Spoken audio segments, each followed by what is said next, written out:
વિદાય સમારંભમાં મારા વિદાય સમારંભમાં એ પધાર્યા હતા, એની આંખમાં આંસુ હતું. અમારા વિદ્યાર્થીના આંખમાં તો આંસુ હતા જ, આ ભરત વગેરેના, એમના આંખમાં આંસુ હતું. બહુ દુઃખ થયું હતું એને. એટલે આ બહુ સારું એણે પણ પ્રવચન, સત્સંગ અને એમના સિદ્ધાંત દ્વારા અદ્વૈત શુદ્ધાદ્વૈતના માધ્યમ દ્વારા સુબોધીની ટીકા વાંચી હશે, એના પિતાજીને પૂછ્યું હશે, બધું સારી રીતે એણે વક્તવ્ય ન્યાય આપ્યો. ત્યારબાદ આજ આ કપિલ ગીતાનું અંતિમ ચરણ, આ સત્ર આપણું અંતિમ ચરણ હોય ને જ્યારે, ત્યારે બહુ સાવધાની રાખવી પડે સાંભળવા માટે, કારણ કે ત્યારે જ મનને વશ કરવું પડે. અંતિમ સત્ર હંમેશા આપણા જીવનના ઘણા બધા પ્રશ્નોના જવાબ આપી,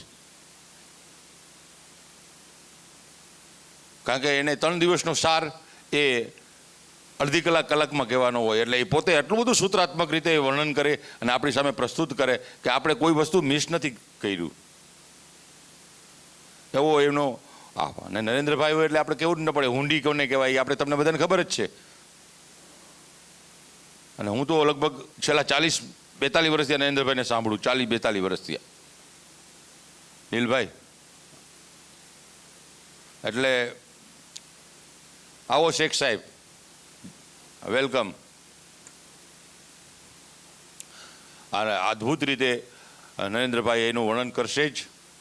તો આપ સર્વે, હવે આપણે કોઈને અત્યારે સમય આપવાની જરૂર નથી, પણ મારી ઈચ્છા ખરી કે છેલ્લે 3-4 મિનિટ ગૌતમભાઈ આશીર્વચન ખાલી આપી દેશે, એવું મને યાદ આવ્યું અત્યારે. છેલ્લે નરેન્દ્રભાઈનું પૂરું થઈ જાય ને પછી મને અડધી કલાક મને આપજો, પછી તમે છો ને અમે છીએ. હા, અડધી કલાક મને આપજો, એટલે હું યુદ્ધ કરી લઉં થોડું. એટલે નરેન્દ્રભાઈ ગાદી ઉપર બિરાજીને આપની વાણીનો લાભ આપે અને પૂર્ણાવતિના શિખર ઉપર અમને પહોંચાડે. કી જય.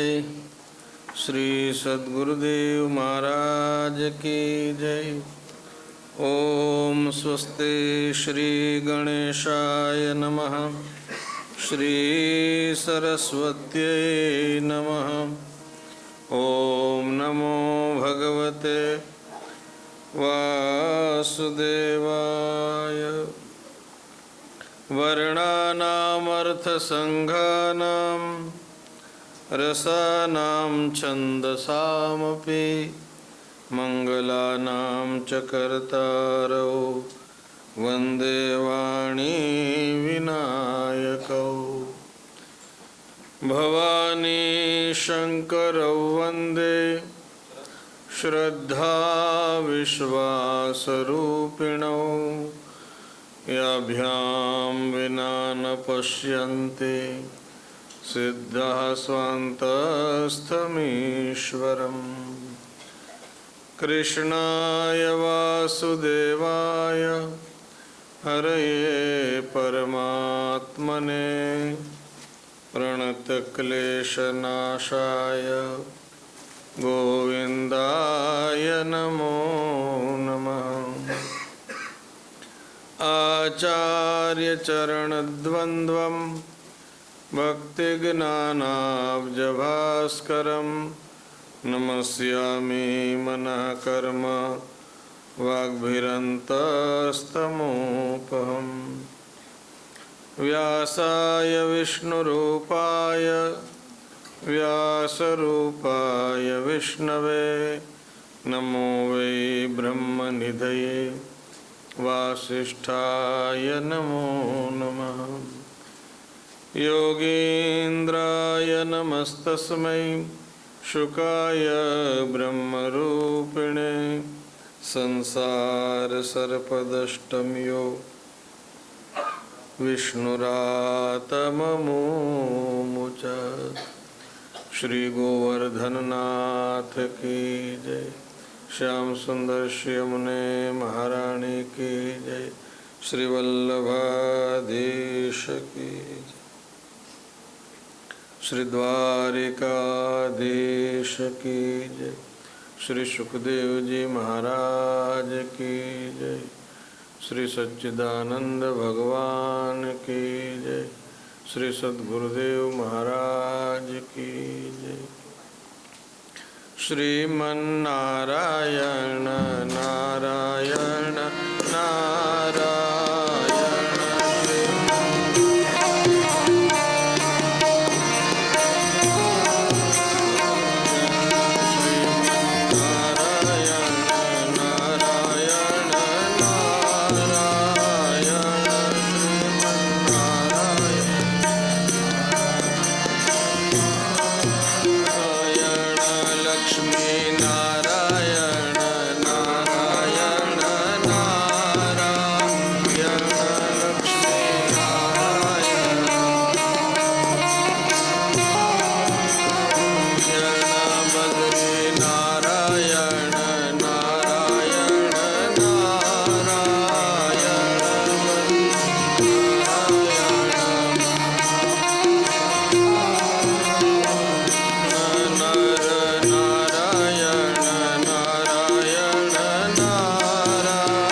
આચાર્ય શ્રી ભરતભાઈ શાસ્ત્રીજીના શુભ સંકલ્પથી શિવ સંકલ્પથી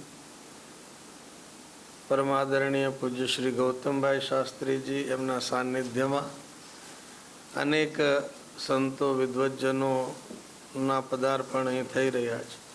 પૂજ્ય શ્રી હેમેન્દ્રભાઈ શાસ્ત્રીજી, પૂજ્ય મહારાજ શ્રી મોહનાનંદજી મહારાજ, વિજયભાઈ શાસ્ત્રીજી, મીરભાઈ શાસ્ત્રીજી, શૈલેષભાઈ, મીનાબહેન, ડૉક્ટર દીદી, કોમલબેન, પ્રિયાંશભાઈ, આ બધાના પુરુષાર્થથી આપણે તો 2-3 દિવસ આવીએ, પણ આ બધા જ ઘણા સમયથી આયોજન કરે, વિચાર કરે અને બધી જ વ્યવસ્થા સંપન્ન કરે ત્યારે આવા સત્ર સંપન્ન થતા હોય છે. અને આ તપોવન ફાઉન્ડેશનના વડીલ વાત્સલ્ય ધામમાં બેસીને આપણને સત્સંગ સાંભળવાનો લાવો મળે છે. ભોજન બી ભવ્ય મળે છે એટલે આરામ ભવ્ય થાય છે.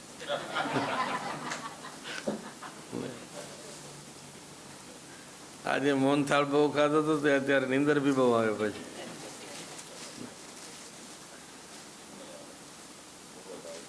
કપિલ ભગવાન માં દેવહૂતિને જ્ઞાન આપે છે. એ સાંખ્ય તત્વનું જ્ઞાન આપવા માટે જ પ્રગટ થયા છે અને હજારો વર્ષ પછી પણ આપણે એનું ચિંતન કરીએ છીએ એટલે એ જ્ઞાનની મહિમા આપોઆપ સિદ્ધ થાય છે.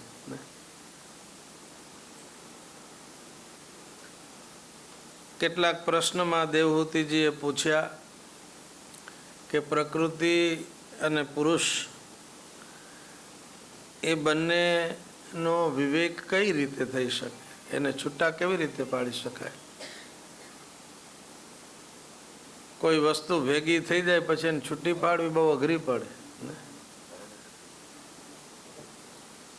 દૂધ ને પાણી ભેગા થઈ જાય પછી છૂટા પાડવા હોય તો ઘણું બધું તપ કરવું પડે.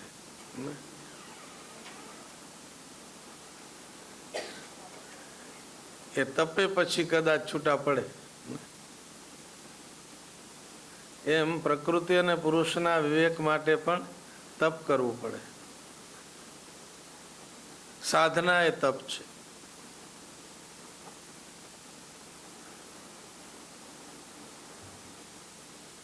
એટલે ભગવાને બી ગીતાજીમાં બધાને તપ કરવાનું કહ્યું છે ને, યજ્ઞો દાનમ તપશ્ચૈવ, તપ કરવાનું કીધું છે. જેનો જે અધિકાર હોય એ પ્રમાણે શારીરિક તપ, વાચિક તપ, માનસિક તપ, આ બધા જ તપ ગીતાજીમાં બતાવ્યા છે ને. એટલે આપણે આ સદગ્રંથનું પઠન કરીએ એ બી એક તપ છે ને. સ્વાધ્યાય કરીએ એ બી તપ છે. સ્વાધ્યાય અભ્યસનમ ચૈવ વાંગ્મયમ તપ ઉચ્યતે. શાસ્ત્રોનું પઠન કરવું એ તપ છે. શાસ્ત્રો અઘરા હોય છે એટલે આપણે એ તપ કરી નથી શકતા ને, ક્યારેક ક્યારેક કરીએ. નિરંતર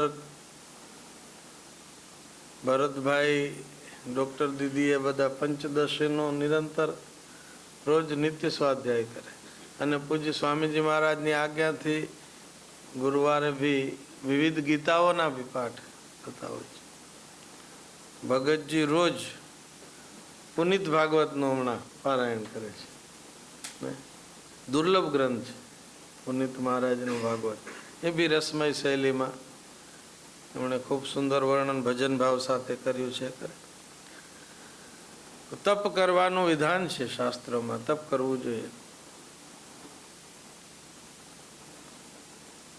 તો તપે તો પાછું દૂધ પાણી અલગ થાય.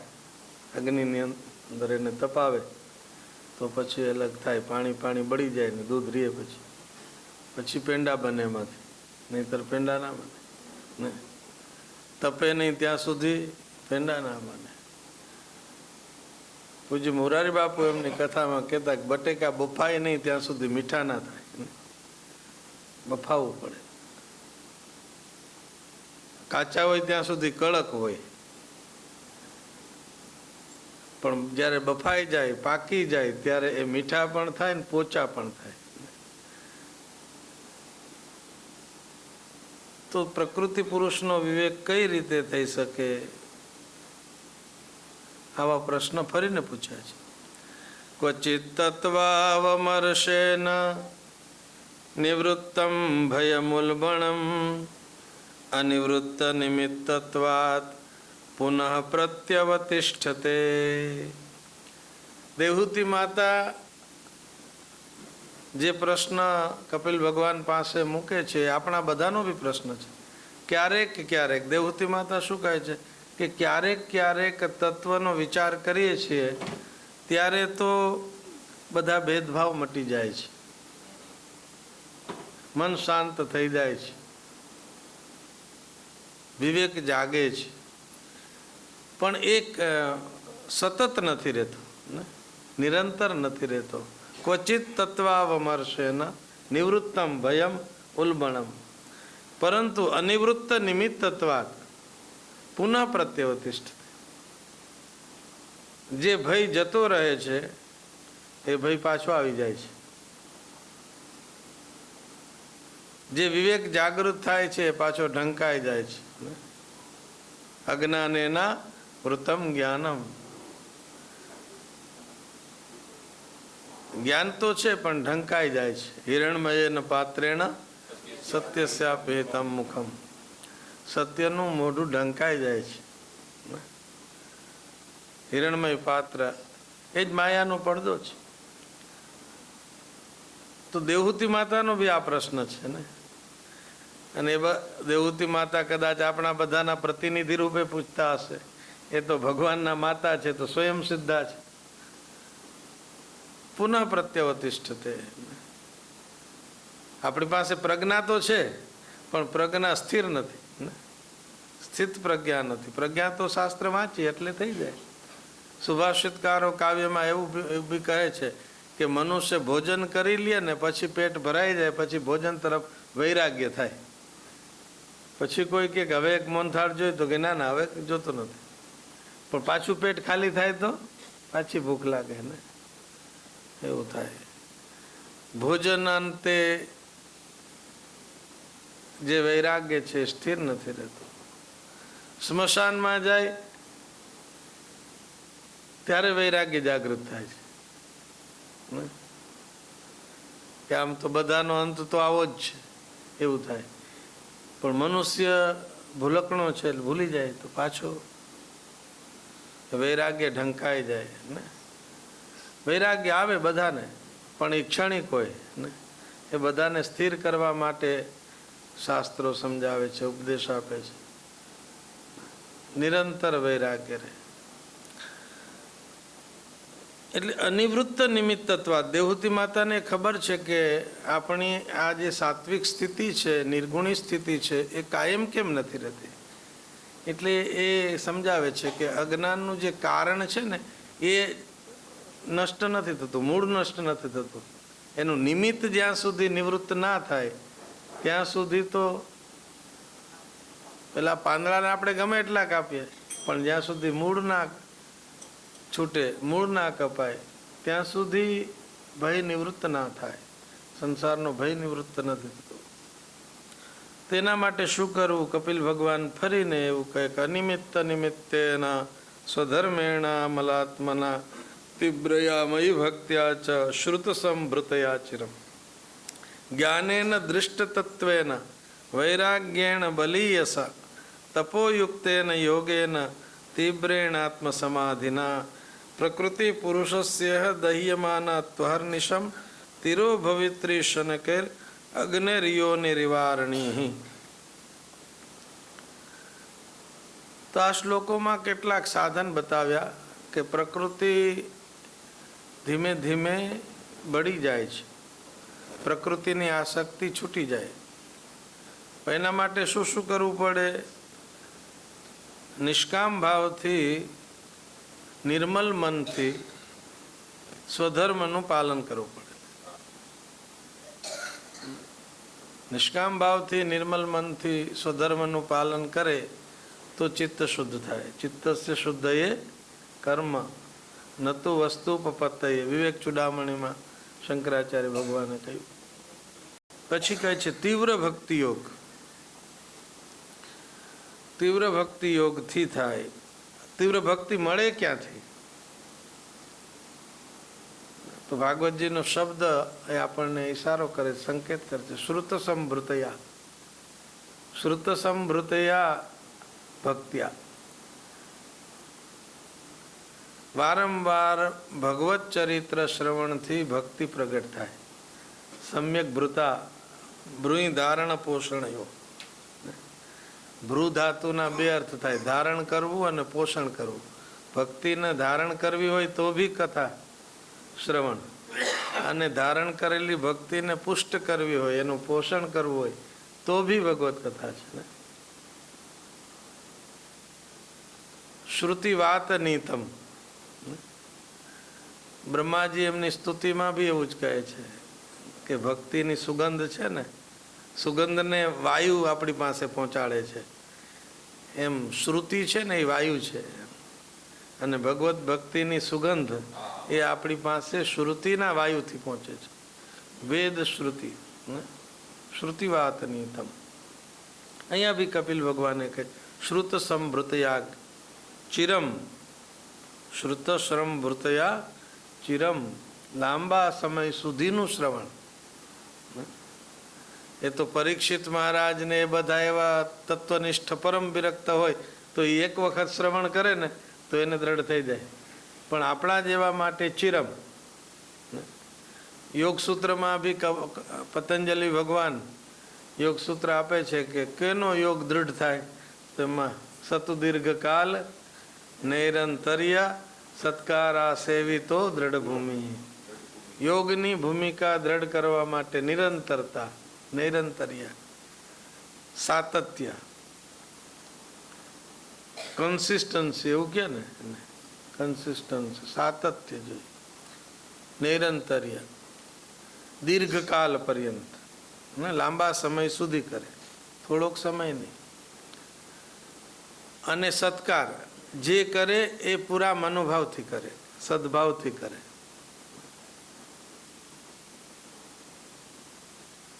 ઉપેક્ષા ભાવથી ના કરે, પૂરું મન લગાવીને ધ્યાનથી કરે.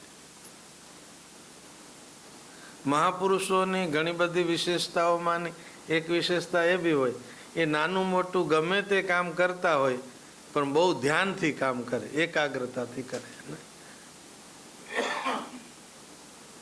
તો શ્રુત શ્રમ ભૃતયા ચિરમ, ચિરકાલ પર્યંત શ્રવણ કરવાથી ધારણ કરેલી, પુષ્ટ કરેલી ભક્તિ દ્વારા મનુષ્યને પ્રકૃતિ પુરુષનો વિવેક જાગે છે. જ્ઞાનેન દ્રષ્ટ તત્વેના, જ્ઞાન દ્વારા તત્વ સાક્ષાત્કારથી, જ્ઞાનથી તત્વનો સાક્ષાત્કાર કરે.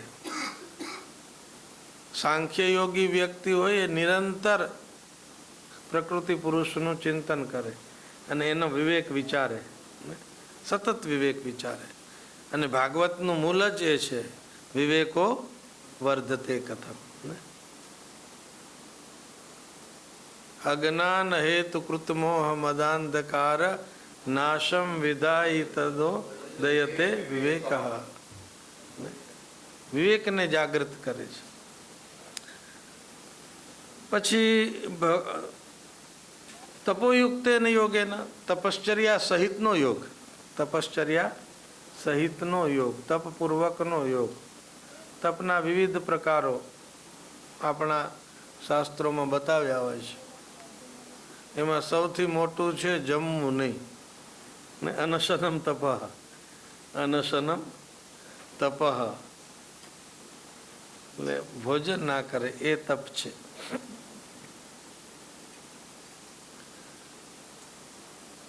તપસા નાશકેન, અનાશકેન તપસા એવું ઉપનિષદોએ કહ્યું છે. તો અનશનમ તપ, ભૂખું રહેવું બહુ અઘરું છે, તપ કરવું ને આપણાથી થતું નથી કઈ.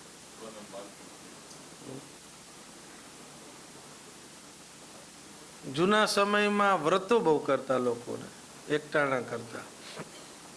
આ દિવસનું વ્રત ને વારનું વ્રત કરે ને એકટાણા કરે ને, તો એ જેનાથી બનતું હોય એ બહુ સારું છે. તપોયુક્ત યોગ, તપોયુક્ત યોગ. જૂના સમયમાં યોગના બી વિવિધ પ્રકારો કરતા. આપણા ગામમાં જૂના સમયની અંદર સાધુ પુરુષો આવતા, એક પગે ઉભા રહીએ ને, અને ગામની બહાર કોઈ વૃક્ષ કે હોય તો એને ઉપર પેલો બાંધી દે ઝૂલા જેવું, અને એના ઉપર હાથ રાખીને એક પગે ઉગતા હોય. એવા તપસ્વી 12 વર્ષ સુધી પેલા હાથ ઊંચો કરીને બી તપશ્ચર્યા કરતા હોય. હઠયોગ તપ, ધ્રુવજી તપ કરતા, એક પગે ઉભા રહે, તપશ્ચર્યામાં એ રીતે કરતા હોય. ઉર્ધ્વ બાહુર નભો દ્રષ્ટિ, હિરણ્યકશિપુનું તપ, ઉર્ધ્વ બાહુર નભો દ્રષ્ટિ. પાદાંગુષ્ઠાશ્રિતાવની, હિરણ્યાક્ષનું તપ કરે. હિરણ્યકશિપુ ને, હિરણ્યકશિપુ તપ કરે. એ તપ કરતા આવો સદહેતુથી તપ કરે, સાત્વિક તપ કરે, તો મનુષ્યને પ્રકૃતિ પુરુષનો વિવેક જાગૃત થાય એવું કપિલ ભગવાન કહે છે. યથા ય પ્રતિબુદ્ધસ્ય પ્રસ્વાપો બહુ અનર્થકૃત સ એવ પ્રતિબુદ્ધસ્ય નવૈ મોહાય કલ્પતે.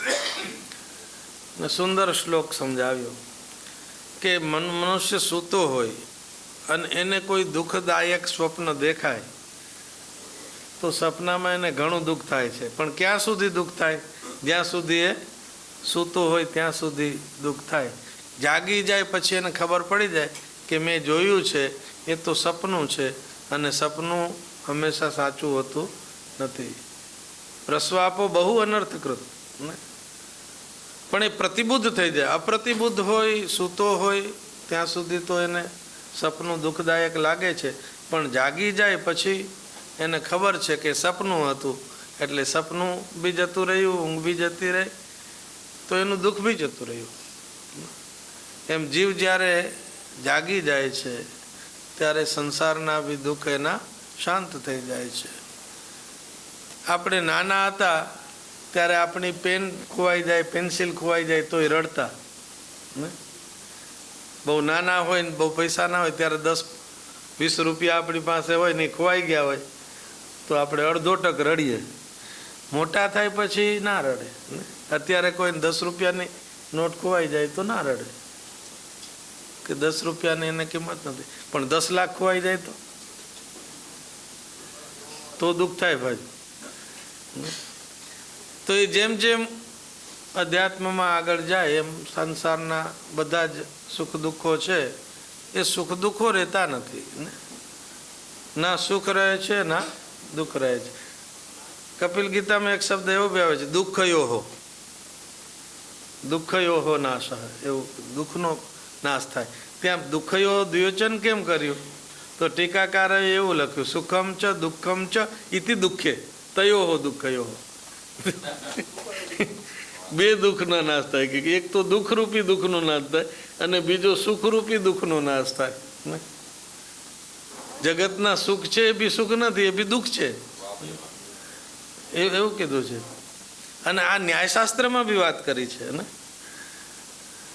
તદત્યંત વિમોક્ષોપવર્ગ એકવિંશતિ દુઃખ દુઃખ દુઃખ જન્મ પ્રવૃત્તિ મિથ્યા જ્ઞાન દોષાપવાદાનામ ઉત્તરોત્તરાપાયે તદનંતરાપાયાદ અપવર્ગ.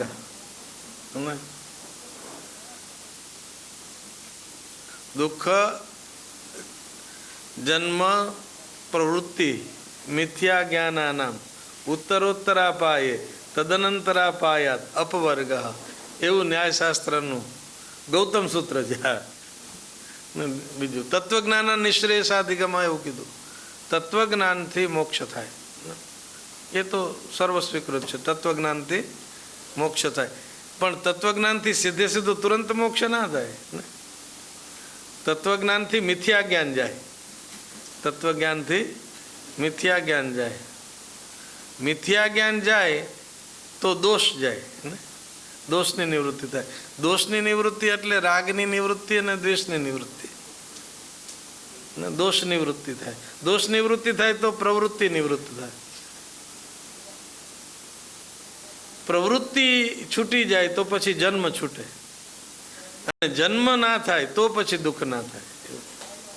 દુઃખ જન્મ પ્રવૃત્તિ દોષ મિથ્યા જ્ઞાનાનામ ઉત્તરોત્તરાપાય તદનંતરાપાયાદ અપવર્ગ. પછી ત્યાં કીધું તદનંતરાપાયાદ અપવર્ગ, ઉત્તરનું એક જાય પછી એનાથી પેલાનું નષ્ટ થતું જાય. પણ પછી એ કીધું કે એક દુઃખ ક્યાં, એટલે દિનકરીમાં અને બીજા વ્યાખ્યાઓ છે એમાં એ બતાવ્યું કે એકવિંશતિ દુઃખાની ને 21 દુઃખો છે. ન્યાય દર્શનમાં એવું સમજાવ્યું, 21 પ્રકારના દુઃખો છે ને. ષડ બુદ્ધય ષડિન્દ્રિયાણી ષડ વિષયા, આ બધાને દુઃખ કયા છે. શરીરમ પછી કીધું સુખમ દુઃખમ ચ વિષને, એમાં સુખને બી દુઃખ કીધું, સુખને બી દુઃખ કીધું. એટલે પછી દુઃખ તો દુઃખ થઈ ગયું. દરેક સુખ, હા દરેક સુખ છે એ દુઃખમાં પરિણમી જાય. આપણે હાલતા જોઈએ, સતત ચાલતા રહીએ, પછી થાકી જાય તો કોઈ બેસવાની પરવાનગી આપે કે હવે બેસી જાવ તો સુખ થાય ને. પછી આપણે બેસી ગયા હોય ને એમ કે અહીંથી ઊભું નથી થવાનું, તો 2 કલાક 4 કલાક 5 કલાક 10 કલાક 50 કલાક અહીં જ બેઠું રહેવાનું છે, તો એ બેસવાનું દુઃખ થઈ જાય.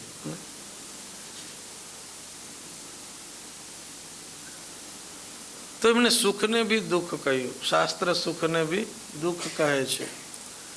એટલે એ થોડા સમય પછી દુઃખમાં જ રૂપાંતરિત થઈ જાય. એટલે લોકોને એકબીજા તરફ ઝઘડા કેમ થાય છે? પહેલા તો બહુ મનમેળ હોય, પછી સમયાંતરે પાછું ઝઘડો બી થઈ જાય, તો સુખ દુઃખમાં પરિણમી જાય છે. સ્વપ્નમાં જોયેલું દુઃખ એ જાગ્યા પછી દુઃખ નથી રહેતું. સપનામાં જોયેલું સુખ એ જાગ્યા પછી સુખ રહેતું નથી. સંતો મહાપુરુષો આખા સંસારને બી સપનાની જેમ જુએ છે.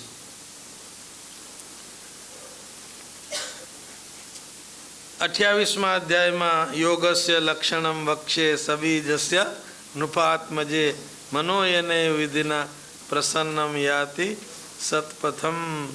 સબીજ યોગનું વર્ણન શ્રી ધનંજયભાઈએ બી વિસ્તારથી આપણને સમજાવ્યું હતું. અને નૃપાત્મજે શબ્દ બી એમણે ધ્યાન ખેંચ્યું હતું કે રાજકુમારી કહીને કહે છે.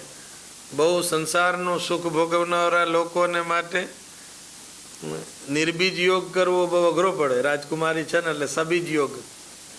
કપિલ નારાયણ ભગવાનને ખબર છે કે એની માતા છે રાજકુમારી હતા, એટલે એને સબીજ યોગ શીખવ્યું. અને આપણા જેવા સૌને માટે નિર્બીજ યોગ કરતાં સબીજ યોગ સહેલો પડે. એના માટે કોઈ આધાર હોય, અવલંબન હોય. એટલે એ યોગ કરવા માટે જુદા જુદા માર્ગ છે, એના સાધનો છે, એ બી યમ નિયમ વગેરે પાલન કરવું પડે. એમાંથી સૌથી પહેલું સંતોષ કહ્યું. મનુષ્યને જીવનમાં સુખી થવું હોય તો સંતોષ રાખવો પડે. સંતોષ રાખે તો જ સુખી થાય. સંતોષ એ પરમ સુખ છે. યોગનું સૂત્ર છે સંતોષાત અનુત્તમ સુખ લાભ. સૌથી ઉત્તમ સુખની પ્રાપ્તિ સંતોષથી થાય છે.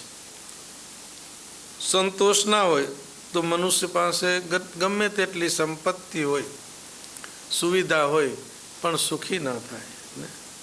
સંતોષ એટલે આપણને જે ઘર મળ્યું છે, આપણને જે પરિવાર મળ્યો છે, આપણને જે શરીર મળ્યું છે, આપણને જે કાંઈ મળ્યું છે, જે સ્થિતિ જે પરિસ્થિતિ મળી છે એમાં રાજી રહેવું. એક સાધન તરીકે એ બતાવ્યું આત્મવિદ ચરણાર્ચનમ.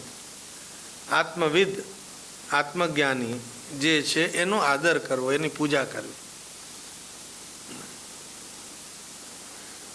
જે અધ્યાત્મ માર્ગમાં આગળ વધેલા છે એનો આદર સત્કાર કરવો એ બી યોગનું એક અંગ છે. જગતના સુખો તરફ બહુ રુચિ નહીં રાખવી. સહજ ભાવે મળે તો ઠીક છે.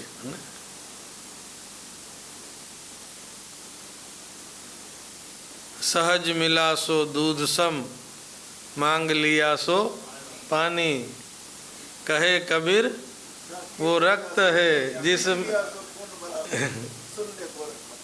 हाँ और આવો भी પાઠાંતર છે કે કહે કબીર સો રક્ત સબ जिसमें ખેંચાતાની. જેમાં ખેંચતાણ હોય એવું બધું હોય તો એ રક્ત સમ છે. તો સહજ જે મળે સહજ અવસ્થા એને શાસ્ત્રમાં શ્રેષ્ઠ માને છે. મોક્ષ ધર્મમાં રતિ થાય, મોક્ષ માર્ગમાં રતિ થાય. આપણને ખુશી મળે, આનંદ આવે, સુખ મળે. એટલે સત્સંગમાં બેસવાની ઈચ્છા થાય એ બી મોક્ષ રતિનું એક અંગ છે ને. કથામાં ના આવતો હોય ને પછી કથામાં આવે તો કથામાં આવ્યા પછી એને ધીમે ધીમે કથામાં રસરુચિ પ્રગટ થાય છે, રુચિની ઉત્પત્તિ થાય, શ્રદ્ધા થાય, રતિ થાય, ભક્તિ થાય. એ ક્રમે એને રુચિ વધે છે. જે બિલકુલ કથામાં ના આવતો એને એક બે વખત લઈ જઈએ ને તો પછી એને રતિ પ્રગટ થાય. તો મોક્ષ ધર્મ રતિ એ બી યોગનું અંગ છે. મિત મેધ્યાદનમ પવિત્ર ભોજન અલ્પ ભોજન. યોગ માટે અલ્પ ભોજનની વાત કરી છે. જેનું ભોજન થોડું અને જેનું ભજન વધારે ને. જેનું ભોજન થોડું એનું ભજન વધારે, અને જેનું ભોજન વધારે એનું ભજન થોડું. વધારે ભજન કરવું હોય તો એને ઓછું ખાવું પડે ને. વધુ ખાય એ ભજન ના કરી શકે. તો મિત મેધ્યાદનમ પવિત્ર ભોજન અને મિત ભોજન. સ્વાદ અને વાદ એ બંને ઉપર વિજય મેળવવા માટે સદગ્રંથો કહે છે. અને એ બંને કામ જીભના છે ને. સ્વાદ બી જીભથી લેવાય અને વાદ બી જીભથી થાય. જીતમ સર્વમ જીતે રસે. જીતે રસે જીતમ સર્વમ. રસને જીતે, રસનાને જીતે તો ઘણું બધું જીતાઈ જાય છે. તો વાદ અને સ્વાદનો ત્યાગ. ભક્ત બહુ સ્વાદમાં બી ના ફસાય અને વાદ તો કરવો જ નહીં ભક્તે. નારદ ભક્તિ સૂત્રમાં એવું કે વાદો નાવલંબ્યા, વાદો નાવલંબ્યા, ને કોઈની સાથે વાદ વિવાદમાં પડવું નહીં. એ કે આમ તો કે આમ ના.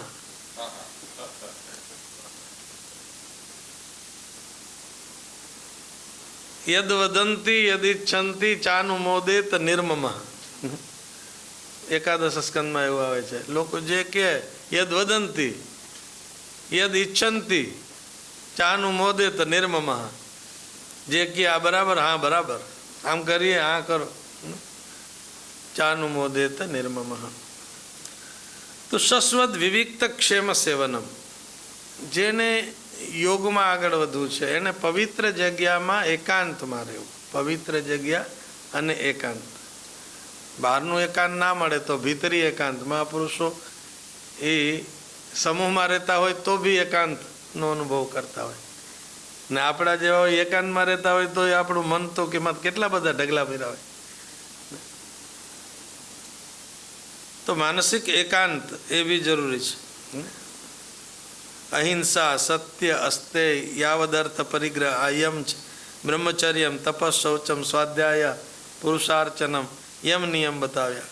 મૌનમ સદા સનજય, મૌન રાખે. આવા કથા સત્રોની વિશેષતા એક એ બી હોય છે, કંઈ ઘણા બધા લોકોનું મૌન આપોઆપ પડાઈ જાય. 50-100 જણા બેઠા હોય તો એ 3 કલાક તો કાંઈ બોલે નહીં, એ બી તો મૌન યોગ છે ને. કાંઈ ના બોલ્યા કંઈ બોલ્યા વગર લાંબા સમય સુધી બેસવું એ બી યોગ છે, મૌન યોગ છે. અને મૌન એ ભગવાનની વિભૂતિ છે. મૌનમ ચૈવાસ્મિ ગુહ્યાનામ, મૌન બી ભગવાનની વિભૂતિ છે. અને ભગવાનની વિભૂતિ જે હોય ને એ બીજાને આકર્ષણ કરે, બીજાનું આકર્ષણ કરે. એટલે આપણે બોલતા રહીએ તો બહુ મહત્વ ના રહે, પણ મૌન રહી ને તો મહત્વ રહે. મૌન હોય તો મૌન રહેતો હોય વધારે વ્યક્તિ, એ ક્યારેક બોલે ને તો એનું વચન લોકો માને, અને બહુ જ બકબક કરતો હોય તો પછી એની વાત ઉપર લોકો ધ્યાન નથી દેતા. ભગવાને બંને વાત કીધી છે, મૌનમ ચૈવાસ્મિ ગુહ્યાનામ, મૌનને બી ભગવાનની વિભૂતિ કીધી. અને વાદ પ્રવદતામહમ, વાદને બી ભગવાનની વિભૂતિ કીધી છે. વાદ એ બી ભગવાનની વિભૂતિ છે. એટલે મૌન બી ભગવાનની વિભૂતિ છે. અને પ્રવચન કરે, બોલે તો એવું બોલે કે બધાને એ ગ્રાહ્ય રહે. કેટલાક બોલનારા એવા હોય કે બોલે તો મત ના આપે, પણ મત આપે તો એના મતનું ખંડન કોઈ ના કરી શકે. ઘણી બધી સભાઓમાં, મિટિંગોમાં બી આપણે જોયું, બોલતા ઓછું હોય પણ જ્યારે બોલે ત્યારે એની વાતને કોઈ કાપી ના શકે. તો મૌનમ સદા સનજય, આસન ઉપરનો વિજય. લાંબા સમય સુધી એક આસનમાં, એક સ્થિતિમાં બેસી શકવું એ બી એક યોગની ભૂમિકા છે. આસનનો બહુ મહિમા છે. અને અત્યારના સમયમાં યોગ છે એ આસન અને પ્રાણાયામ ઉપર જ કેન્દ્રિત છે ને. અત્યારનો યોગ છે એ આસન પ્રાણાયામ પર જ છે. જે યોગ થતા હોય એ યા તો પ્રાણાયામ યા વિવિધ પ્રકારના આસનોનું કહે છે. પતંજલિ યોગ તો એનાથી ઘણું બધું આગળ બી વધવાનું કહે છે, પણ ભૌતિકવાદી વિચાર હોય તો આસન પ્રાણાયામ એને સંસારના સુખ સુવિધા ભોગવવામાં ઉપયોગી થાય છે. એટલે ભૌતિક જગતની અંદર આ બે અંગોનો મહિમા ખૂબ હોય. સ્વાધ્યાય, પ્રાણજય, પ્રત્યાહાર, સ્વધિષ્ઠ્યાનામ એક દેશે મનસા પ્રાણધારણમ. પ્રાણને કોઈ એક જગ્યાએ ટકાવી રાખવો એ બી યોગ છે. ભગવાનની લીલાનું એકાગ્રતાથી ચિંતન કરવું એ બી યોગ છે. આ બધા જ સાધનોમાંથી જે સાધન આપણને અનુકૂળ હોય એ સાધનનું અવલંબન કરીને મનુષ્ય પોતાના મનને દુષ્ટ અસદ માર્ગમાંથી પાછું વાળી અને સન્માર્ગમાં જોડી શકે, ભગવાનમાં લગાવી શકે. અને પછી જે આપણને ધ્યાન કરાવ્યું હતું, અને આજે વલ્લભ કુલાવતંસ મહારાજશ્રીએ પણ મંગલાચરણનો પ્રારંભ સંચિંતયેત ભગવતશ્ચરણારવિંદથી કર્યો હતો, અને રોજ પૂજ્ય ગૌતમભાઈ શાસ્ત્રીજી બી સંચિંતયેત ભગવતશ્ચરણારવિંદમથી પ્રારંભ કરતા હોય છે. તો એવા ભગવાનના ચરણ કમલથી લઈ અને મુકુટ સુધીનું ચિંતન કરે. આપણા ગ્રંથોમાં જ્યારે જ્યારે વર્ણન કરવામાં આવે ને ત્યારે બે પ્રકારે વર્ણન કરતા હોય છે. મહાકાવ્યોને બી જોઈએ તો કોઈ દિવ્ય પાત્રનું વર્ણન કરે ત્યારે એનું વર્ણન ચરણથી લઈને મસ્તક સુધી કરે. એટલે પાર્વતીજીનું વર્ણન શરૂ થાય ચરણથી મસ્તક સુધી કરે, દૈવી પાત્ર હોય તો.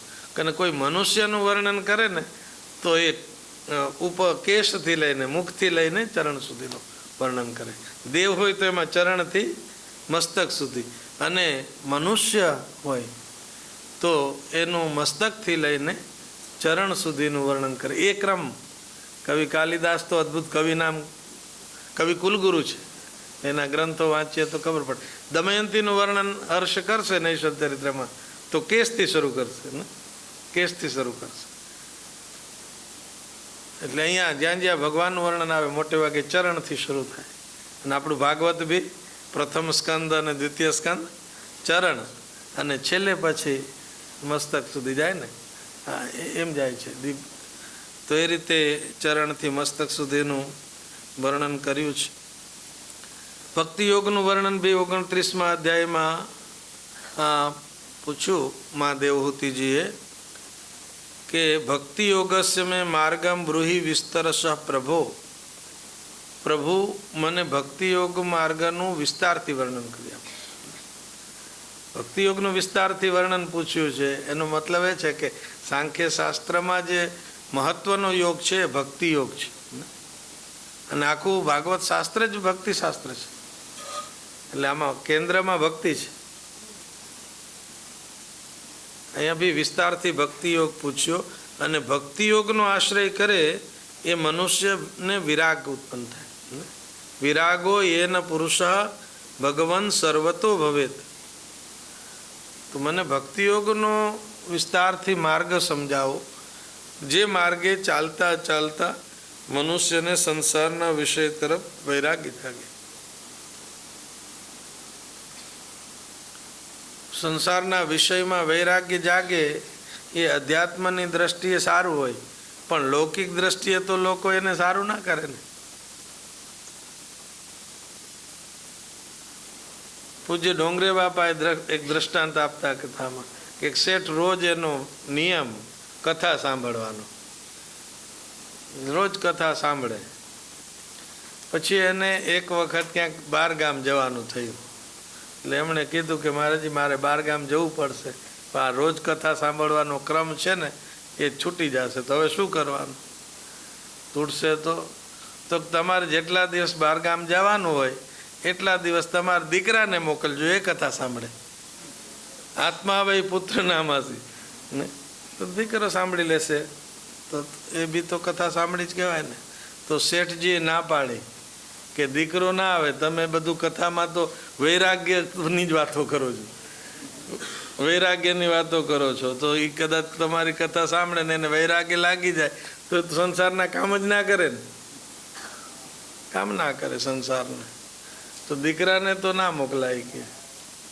એટલે જૂના સમય મોટે ભાગે ઘરડા હોય કથામાં બેસતા, જુવાન ના બેસતા. બહુ વૈરાગ્ય લાગી, આનું નક્કી નહીં ક્યારે વૈરાગ્ય લાગી જાય સાંભળતા સાંભળતા. એટલે પછી પેલા મહારાજે એવું કીધું કે શેઠજી તમે મારી પાસેથી કેટલા વખતથી કથા સાંભળો, તમને વૈરાગ્ય લાગ્યો? તો તમે એવા ડરો છો કે તમારા દીકરાને આટલા દિવસમાં વૈરાગ્ય લાગી જશે? તો શેઠજી જવાબ બહુ આપ્યો, હું તો એ કે પાકો છું, ઓલો કાચો છે, મને તો કઈ લાગે એવું નથી, મને કઈ લાગે એવું નથી.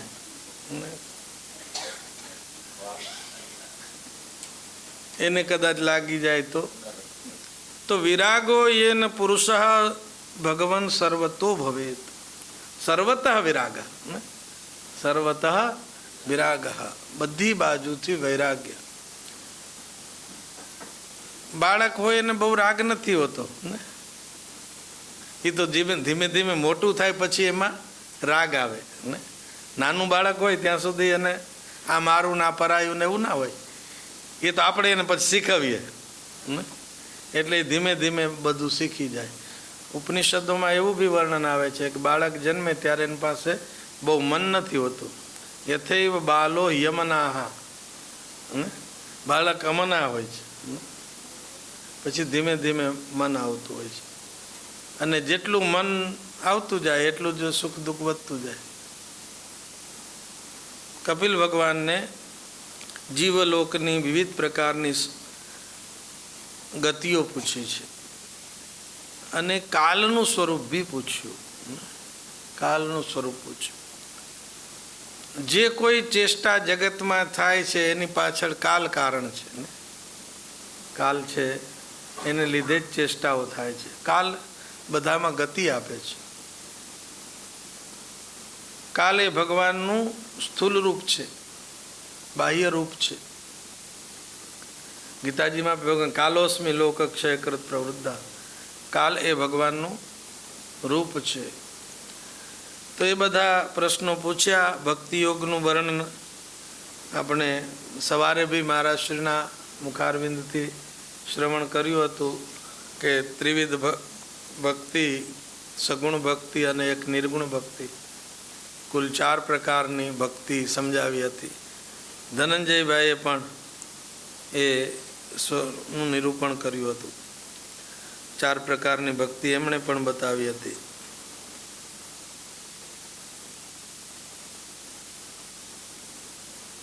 દ્વિષતઃ પરકાયેમામ માનિનો ભિન્નદર્શિનઃ ભૂતેષુ બદ્ધવૈરસ્ય ન મનઃ શાંતિ મૃચ્છતિ. દ્વિષતઃ પરકાયેમામ, દરેકના અંતઃકરણમાં ભગવાન બિરાજે છે. એટલે આપણે કોઈને બી સુખ આપીએ ને એ ભગવાનને સુખ આપ્યા બરાબર છે. કોઈનો સત્કાર કરીએ એ ભગવાનનો સત્કાર કર્યા બરાબર છે. અને કોઈનો દ્વેષ કરીએ એ ભગવાનનો દ્વેષ કર્યા બરાબર છે. દ્વિષતઃ પરકાયેમાં માનીનો ભિન્ન દર્શિન, અભિમાન કરવું એ બી ભક્તિ માર્ગમાં બાધક છે ને.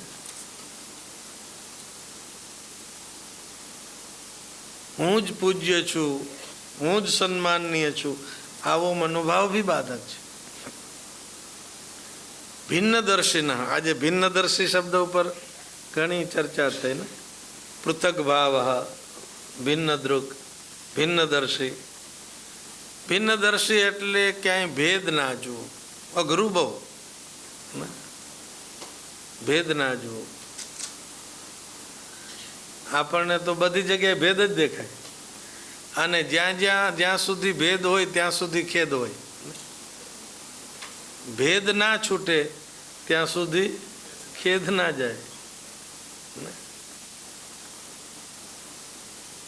ભયમ દ્વિતીય અભિનિવેશ તસ્યાત, દ્વિતીય એવો અભિનિવેશ જ્યાં સુધી છે ત્યાં સુધી ભય છે. ઉપનિષદોમાં બી એવું કહ્યું છે કે યદા ઇતરમ પશ્યતિ અથાસ્ય ભયમ ભવતિ. જ્યાં સુધી દ્વૈત દર્શન કરે છે ત્યાં સુધી ભય છે. તો ભિન્નદર્શી, ભેદદર્શી એની શાસ્ત્રમાં ઘણી આલોચના કરી છે ને. ભેદકૃત પાપકૃત ભવે, ભેદ કરે છે પાપ કરે છે. એટલે આપણા બધા જ ગ્રંથોનું મૂળ એ છે કે જેમ જેમ આગળ વધે એમ એમ અભેદતા તરફ જાય ને, અદ્વૈત તરફ જાય. આપણે જોશું પર્વત હશે ને તો એ પર્વત જેમ જેમ ઊંચો જતો હશે એમ એમ એ શિખરમાં બધું ભેગું થઈ જાય ને.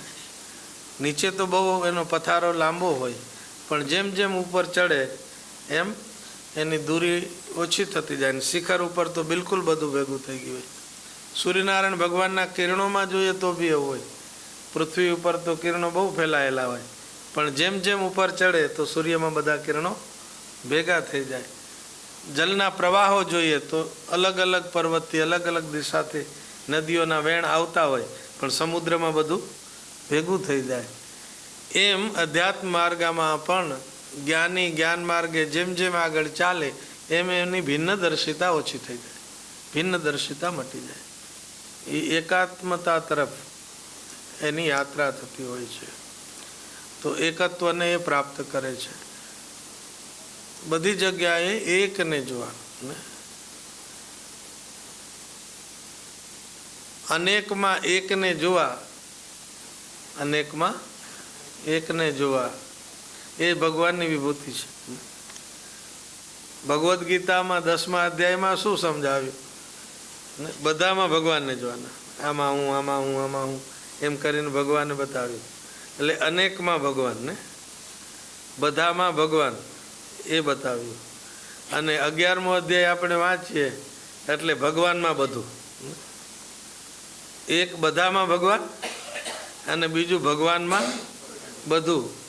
બધામાં ભગવાન એ સમજ 10મો અધ્યાય આપે ગીતાજીનો, અને ભગવાનમાં બધું એ સમજ 11મો અધ્યાય આપે.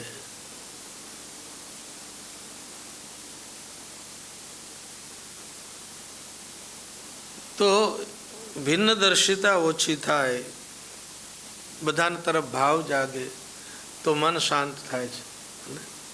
આપણને કોઈની સાથે ઝઘડો થયો હોય તો એ દિવસે આપણું મન શાંત ના હોય, અશાંત હોય. અને અશાંત હોય એટલે નીંદર ના આવે, ઊંઘ ના આવે. તો ભૂતેષુ બદ્ધ વૈરસ્ય નમન શાંતિ મૃચ્છતિ. પ્રાણીઓ તરફ જેને વૈર વૃત્તિ છે એનું મન શાંત રહેતું નથી. અને અશાંત કુત સુખમ, અશાંતને તો સુખ હોય જ નહીં, સુખ મળે જ નહીં. આપણા બધા જ ગ્રંથો કર્મો એનું ફલ છે શાંતિ. આપણે છેલ્લે શું બોલીએ? શાંતિ શાંતિ શાંતિ. વિહાય કામાન્ય સર્વાન પુમાંશ્ચરતિ નિસ્પૃહ નિર્મમો નિરહંકાર શાંતિમતિ ગચ્છતિ. તો જ્યાં સુધી ભેદભાવ છે ત્યાં સુધી શાંતિ નથી. અને ભેદભાવની નિવૃત્તિ ક્યારે થાય? બધી જગ્યાએ ભગવાનનું દર્શન થાય તો ભેદ માટે ને. અને સદગ્રંથો બધા એ શીખવે છે કે આ બધું જ ભગવાન છે, ભગવાન વિનાનું બીજું કાંઈ નથી. દેવહૂતિ માતાએ જીવાત્માની વિવિધ ગતિઓ પૂછી હતી. ગતિ 3 હોય છે, 3 પ્રકારની ગતિ હોય છે. એક તામસી ગતિ, જે પાપ કરે એ નરકમાં જાય, એ તામસી ગતિ છે. બીજી રાજસી ગતિ છે, રજોગુણી ગતિ છે. એ રજોગુણી વ્યક્તિ હોય એ સંસારના સુખ ભોગવે, પુણ્ય કર્મ કરે, સ્વર્ગમાં જાય. તો રજોગુણી વ્યક્તિ એ રાજસી ગતિ છે. મનુષ્યોની સ્થિતિ છે રાજસી ગતિવાળી છે. આપણે બધા છીએ એ મોટા ભાગે રજોગુણી છે. આપણો ગુણ છે, બેઝિક ગુણ છે ને, એ રજોગુણી છે. કોમ્પ્યુટરમાં ને ફોનમાં અમુક ડિફોલ્ટ હોય ને, ડિફોલ્ટ સિસ્ટમ બાય ડિફોલ્ટ, તો એ આપણું રજોગુણી છે. ભાગવતમાં મનુષ્યના લક્ષણમાં એવો શ્લોક આપ્યો, રજોધિકાહ કર્મ પરાહ દુઃખે ચ સુખમાનિનઃ. સૃષ્ટિ ઉત્પન્ન થઈ ત્યાં મનુષ્ય કેવા પ્રકારના છે? તો કે રજોધિકાહ, એમાં રજોગુણ વધારે છે. રજોગુણ તો દેખાય નહીં, રજોગુણ છે એ તો દેખાતો નથી ને કે આ રજોગુણ, એમ ના બતાવી શકાય. પણ રજોગુણનું પરિણામ છે કર્મ, ક્રિયા. જેનામાં ક્રિયા વધારે હોય ને એ રજોગુણી હોય. રજોધિકાહ કર્મ પરાહ. મનુષ્ય રજોગુણ અધિકતા વાળો છે, અધિક રજોગુણ છે, એટલે એ વધારે કર્મ કરે છે. એટલે અત્યારના સમયમાં આપણે કોઈને કંઈક કામ કરવાનું સોંપીએ ને તો એ કામ કરી દે, પણ એમને કંઈક 5 કલાક સુધી કાંઈ કર્યા વગર અહીં બેસી રહેવાનું છે તો પરેશાની. નૈષ્કર્મ્ય કઠિન છે, નૈષ્કર્મ્ય કઠિન છે. કર્મશીલતા કર્મ સહેલું છે. નૈષ્કર્મ્યની તુલનામાં કર્મ કરવું સહેલું છે. એટલે રજોધિકાહા કર્મ પરાહા. અને રજોગુણનો ફલ જે છે રજસસ્તુ ફલમ દુઃખમ, રજસસ્તુ ફલમ દુઃખમ. રજોગુણનું ફલ દુઃખ છે. એટલે મનુષ્ય રજોગુણી છે અને રજોગુણ હોવાથી કર્મ કરે છે અને એ દરેક કર્મ દુઃખાત્મક છે. કર્મ દુઃખરૂપ છે. રજોગુણનું ફલ બી દુઃખ જ છે. તો કે આપણને તો બહુ સુખનો અનુભવ થાય છે, તો પેલું યાદ કરવાનું સુખ બી દુઃખ છે, સુખ બી દુઃખ છે. એનું એક ઉદાહરણ આપે કે આપણે ભાર ખંભે ઉપાડીને જતા હોઈએ તો ચાલતા ચાલતા થાકી જાય ખંભા પરથી, એટલે બીજે ખંભે ભાર મૂકીએ.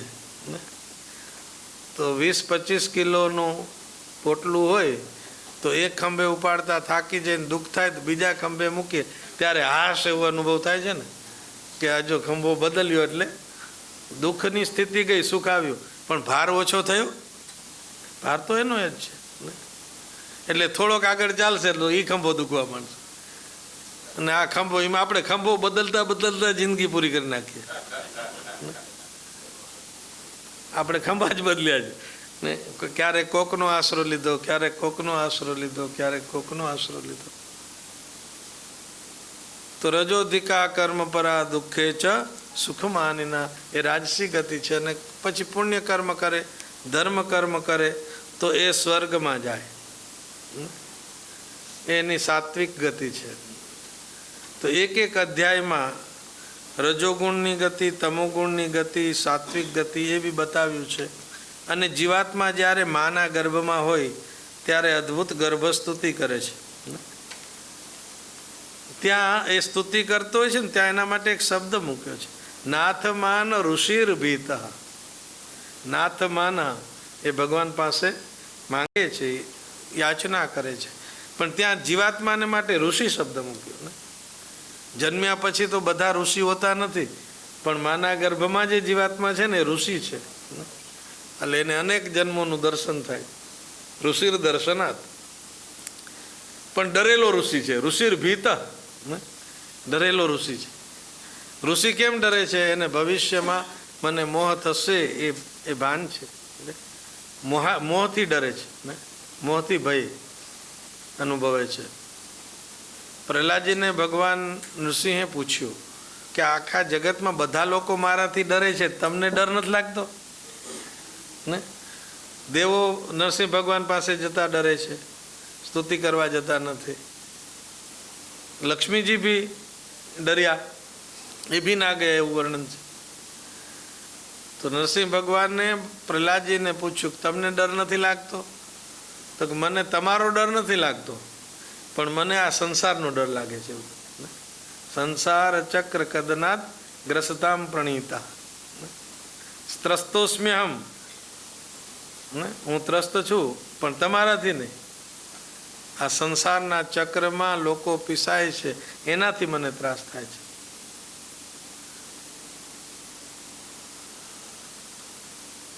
તો ઋષિર ભીત, ભક્ત છે એને સંસારનો ભય લાગે છે. અને એવી વખતે એમણે સ્તુતિ કરી હાથ જોડીને, તસ્યોપન્નમવિતુમ જગદીચ્છયાત્ત નાનાતનુર ભુવિલસચ્ચરણારવિંદમ સોહમ વ્રજામિ શરણમ યકુતો ભયમ મે યેને દૃશિ ગતિરદર્શ્ય સતોનુરૂપા. આમ કહીને એમણે સ્તુતિ કરી. અને સ્તુતિના પહેલા શ્લોકમાં એવું કહ્યું કે ભગવાન જગતમાં પોતાના ભક્તોનું રક્ષણ કરવા માટે જુદા જુદા અવતાર લઈને આવે છે. ઉપપન્નમ ઉપસન્નમ જગત અવિતુમ, વિપન્ન જગતની રક્ષા કરવા માટે, દુઃખી જગતની રક્ષા કરવા માટે ઈચ્છયા આત્મનાનાતનો, પોતાની ઈચ્છાથી સ્વેચ્છાથી, નિજ ઈચ્છા નિર્મિત તનો, ઈચ્છયાત નાનાતનો ભુવી, ભુવી આત્મનાનાતનો, ભગવાન પૃથ્વી ઉપર વિવિધ અવતારો ધારણ કરીને આવે છે અને જગતની રક્ષા કરે છે. એટલે જીવાત્માને એક એ આશરો છે કે ભગવાન મારી રક્ષા કરશે. ગર્ભમાં બી એ ભગવાનની પાસે એવી સ્તુતિ કરે છે. જીવાત્મા જન્મીને વિવિધ પ્રકારના કર્મોનું પરિપાલન કરે તો પછી એની સદગતિ થાય, એની ઉર્ધ્વ ગતિ થાય. તો 3 પ્રકારની ગતિ છે: તમોગુણી ગતિ, તામસી ગતિ, પાપીના નરકમાં ગતિ થાય એ તામસી છે. મનુષ્યોની ગતિ, મનુષ્ય જન્મ મળે એ આપણી રાજસી ગતિ છે. દેવીઓની પ્રાપ્ત થાય તો એ સાત્વિક ગતિ છે. અને ભગવાનમાં ભળી જાય, ભગવત ધામમાં જાય તો એની એ નિર્ગુણ ગતિ છે, પરમધામની પ્રાપ્તિ છે. તો આવું સુંદર સાંખ્ય શાસ્ત્રનું દર્શન કપિલ ભગવાને મા દેવહૂતિને કરાવ્યું છે. આપણે પણ વિવિધ વક્તાઓના મુખારવિંદથી આ 3 દિવસોમાં કપિલ ગીતાને કેન્દ્રમાં રાખીને વ્યાખ્યાનોનું શ્રવણ કર્યું છે. ને રોજ 4-5 કલાક શ્રવણ આપણે કરતા હોઈએ, પણ કેન્દ્રમાં કપિલ ગીતા હતી. એટલે 3 દિવસ સુધી ઘણા બધા વ્યાખ્યાનો કપિલ ગીતા ઉપર થયા. અને એ કપિલ ગીતા ઉપર આપણને રસ જાગ્યો હોય તો પછી આપણે આપણી રીતે હવે તોમે તદ વિપુલી ગુરુ. બ્રહ્માજીએ નારદજીને ભગવાનના લીલા ચરિત્રો શ્રવણ કરાવ્યા સંક્ષેપમાં, અને પછી બ્રહ્માજી નારદજીને કીધું તોમે તદ વિપુલી ગુરુ, તમે હવે આનો વિસ્તાર કરજો. તો આપણે બી જ્યાં જ્યાં સાંખ્ય શાસ્ત્રના ગ્રંથો મળે ત્યાં વાંચીને આપણા સાંખ્ય જ્ઞાનનો વિસ્તાર કરી શકીએ. કોઈ પરીક્ષા તો લેવાનું નથી, એટલે આપણે આપણું એસેસમેન્ટ કરવાનું છે, સેલ્ફ એસેસમેન્ટ. ને સાંખ્ય શાસ્ત્રનું દર્શન આપણે કરવાનું છે ને આપણું દર્શન કરીએ. પછી એ બી કીધું કે સાંખ્ય શાસ્ત્રની કથા બધી જગ્યાએ નહીં કરવાની. ને કપિલ ગીતા બધી જગ્યાએ વાંચવાની નથી. ને નહીં તત્ ખલાયોપદિશેત ના વિનીતાય કરીચિત ન સ્તબ્ધાય ન ભિન્નાય ન ધર્મ નૈવ ધર્મ ધ્વજાય ચ. ને અધિકારીને જ્ઞાન આપવું એવું કપિલ ભગવાન મા દેવહૂતિને કહે છે. બધાને જ્ઞાન અપાય નહીં. લોલુપને ના અપાય, ખલને ના અપાય, અવિનીતને ના અપાય, ભેદ દ્રષ્ટિવાળાને ના અપાય, ઘમંડી વ્યક્તિને જ્ઞાન ના અપાય. ન સ્તબ્ધાય, ધર્મનો ઝંડો લઈને ફરતા હોય પણ ધર્મનું આચરણ ના કરતા હોય એવા ધર્મધ્વજીઓને બી જ્ઞાન ના અપાય. એ તો આ જ્ઞાનના ધ્વજનો દુરુપયોગ કરે. તો એ કપિલ ભગવાન દેવહૂતિ માતાને સાવધાન કરે છે કે આપણે થોડું ઘણું બી જ્ઞાન થઈ ગયું હોય તો ગમે ત્યાં ના બોલવાનું શરૂ કરે છે, ગમે ત્યાં ના અપાય. ન અભક્તાય, જે ભક્ત નથી એને બી નહીં આપવાનું, અને જેને ભક્તો તરફ દ્વેષ હોય એને બી નહીં આપવાનું. નમદ ભક્ત દ્વિષામ આપે, તો કોને આપવાનું? તો કે જેના પાસે શ્રદ્ધા છે, જેના પાસે ભક્તિ છે, જે વિનમ્ર છે, જે કોઈના દોષ જોતો નથી, જે કોઈની ઈર્ષા દેખાય કરતો નથી, જેને બધા સાથે મૈત્રી ભાવ છે, જેને સેવાનો ભાવ છે, જેને બહાર થોડુંક વૈરાગ્ય છે. બહિર્જાત વિરાગાય શાંત ચિત્તાય દીયતામ, જેનું ચિત્ત શાંત છે એને જ્ઞાન આપવાનું, જેનું ચિત્ત અશાંત છે એને જ્ઞાન આપવાનું નહીં. અશાંત ચિત્તને જ્ઞાન આપે તો જ્ઞાન તો સ્થિર ના થાય, પણ આ જ્ઞાન આપનારો એને એમ થાય કે આને મેં ક્યાં જ્ઞાન આપ્યું. શાંત ચિત્તાય દીયતામ. અને વેદાંતમાં બી આવે ને પ્રશાંત ચિત્તાય જીતેન્દ્રિયાય. પ્રશાંત ચિત્ત હોય, જીતેન્દ્રિય હોય, એ બધું અથમાં લખ્યું હોય. અથા તો જન્મ જિજ્ઞાસા, એમાં અથમાં લખ્યું હોય કે આટલું થાય પછી ને આપવાનું. અથનો અર્થ આટલું. જે કોઈ યદમ શૃણુયાદ અંબ શ્રદ્ધયા પુરુષ સકૃત યોવા વિધત્તે મચ્ચિત્ત સહ્યેતિ પદવીમ ચ મે. આ સાંખ્ય ગીતા, કપિલ ગીતા, એનું ફલ શું? તો ફલ બતાવ્યું. જે કોઈ શ્રદ્ધાથી સાંભળે, શ્રદ્ધાથી સાંભળે ને એક વાર ભી શ્રદ્ધાથી સાંભળે, અથવા મારામાં મન મૂકીને એક વાર ભી કોઈ એનું વર્ણન કરે, તો એને મારી પદવી મળે ને, ભગવત પદવી એને મળે, ભગવત ધામ મળે. એટલું કપિલ ગીતાનું મહાત્મ્ય છે. એટલે આપણને બી મળશે તો ખરું એવું લાગે છે. એને કોકને તો મળી જશે આમાંથી. કોઈ કે તો ધ્યાન દઈને શ્રદ્ધાથી સાંભળ્યું હશે તો આપણે બી આશા રાખીએ કે આપણને બી મળશે. અને કદાચ બરાબર ના સાંભળ્યું હોય તો ગોકર્ણ મહારાજે બીજી વાર કથા કરી હતી, એમ બીજી વાર ક્યાંક જઈને કદાચ કથા થઈ જાય ને, કપિલ ગીતાની કાંઈ નક્કી ના હોય તો થઈ જાય તો બીજે શ્રવણ કરશું ક્યાંક. તો યદમ શૃણુયાદ અંબ શ્રદ્ધયા પુરુષા સકૃત, સકૃત એકવાર, અને યોવા વિધત્તે મચ્ચિત્તા, ભગવાનમાં મન મૂકીને કથા ગાય, કથા કરે તો એને ભગવત ધામ મળે. આ રીતે સુંદર જ્ઞાન ભગવાન કપિલ નારાયણે મા દેવહૂતિને આપ્યું છે. એવમ નિશમ્ય કપિલસ્ય વચો જનિત્રી સા કર્દમસ્ય દયિતા કિલ દેવહૂતિ. કર્દમ ઋષિના પ્રિય પત્ની મા દેવહૂતિ, કપિલ ભગવાનના માતા અને કર્દમના પત્ની. છેલ્લે એ યાદ કર્યું કે ઋષિ પત્ની છે અને ભગવાન માતા છે, ભગવાનની મા છે, ઋષિની પત્ની છે. એમણે સાંભળ્યું સાંખ્ય દર્શન. પ્રભાવ શું થયો? મળ્યું શું? વિસ્રસ્ત મોહ પટલા.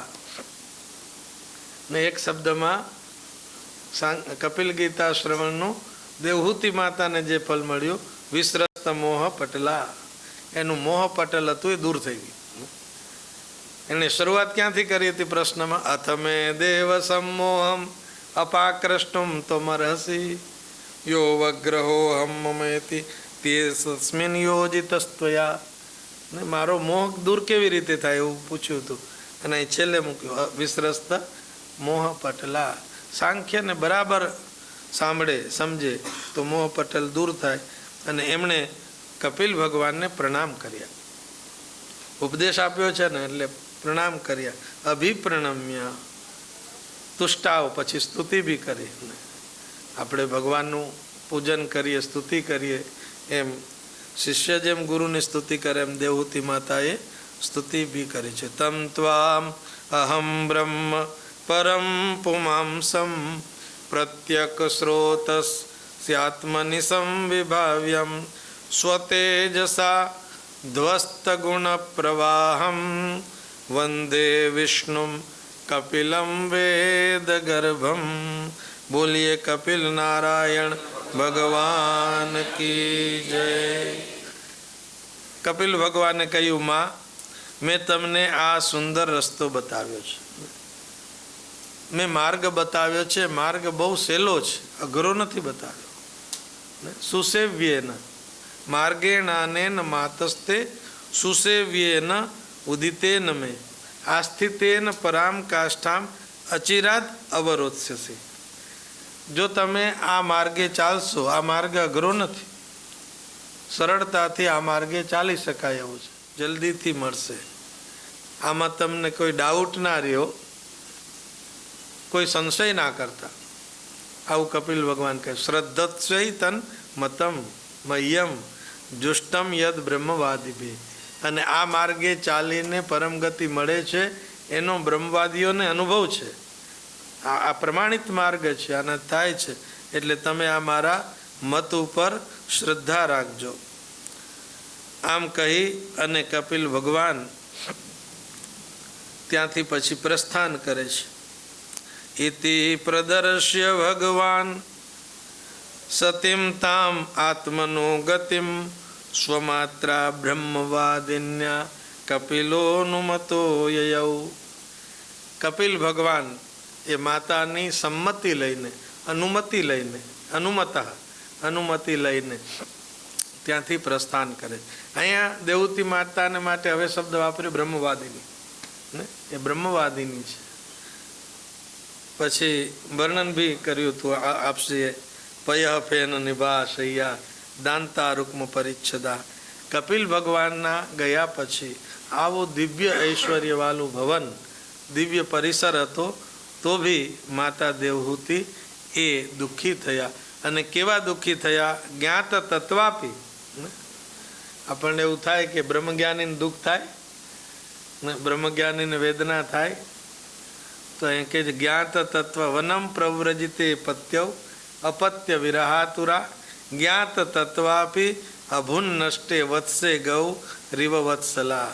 એની સ્થિતિ કેવી થઈ ગઈ ને? વાછરડો હોય એ જતો રહે અને માની સ્થિતિ થાય, વત્સલા ગાયની સ્થિતિ થાય. એવા દેવહૂતિ માતાની સ્થિતિ છે. પીડ્યંતે ગૃહિણા કથમ નુતનયા વિશ્લેષ દુઃખેર નવૈ.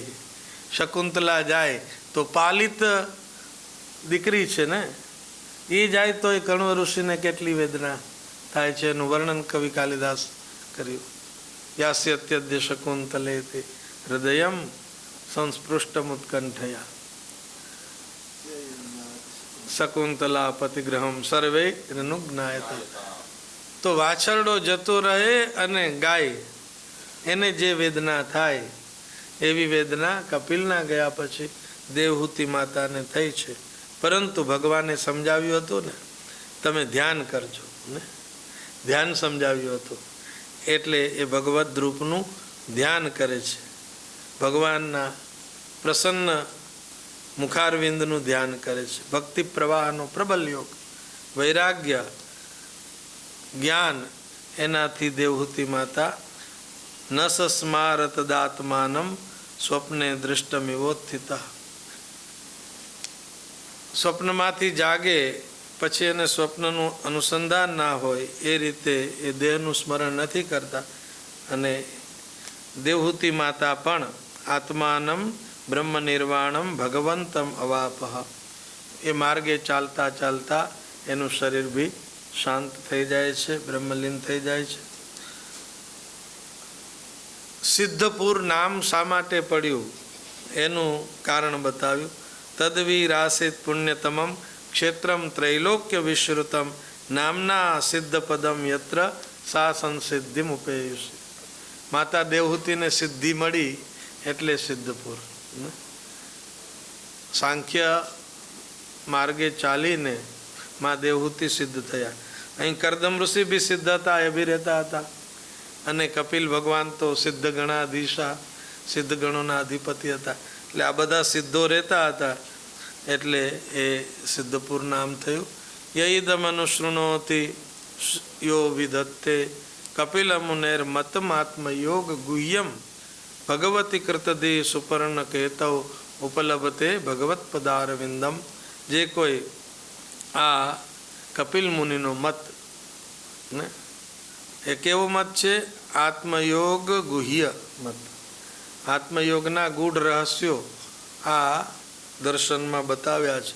કોઈ સાંભળશે તો એને ભગવાનમાં પ્રેમ થશે, ભગવાનમાં ભક્તિ થશે, ભગવાનના ચરણ કમલની અંદર રતિ થશે. આપણે પણ કપિલ નારાયણ ભગવાનના ચરણ કમલમાં પ્રણામ કરીએ અને એવું માંગીએ કે આ સંવાદ સાંભળતા સાંભળતા, વાંચતા વાંચતા, એનું ચિંતન મનન કરતા કરતા આપણને બી થોડોક અનુરાગ થાય તો એ થોડો છે એ ધીમે ધીમે વધશે ને. બીજ ભાવ હશે તો જમીનમાં બીજ પડ્યા હોય ને તો ક્યારેક ક્યારેક તો પ્રગટ થતા જ હોય છે ને. આજે ના થાય તો કાલે, કાલે ના થાય તો પછી, પણ બહુનામ જન્મનામ અંતે અનેક જન્મ સંસિદ્ધા તતો યાતિ પરમ ગતિમ. એ ભાવ સાથે 2 મિનિટ માટે ભગવાન નામ સંકીર્તન કરી વિશ્રામ કરીએ. કૃષ્ણ ગોવિંદ ગોવિંદ ગોપાલ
કપિલ નારાયણ ભગવાન કી જય.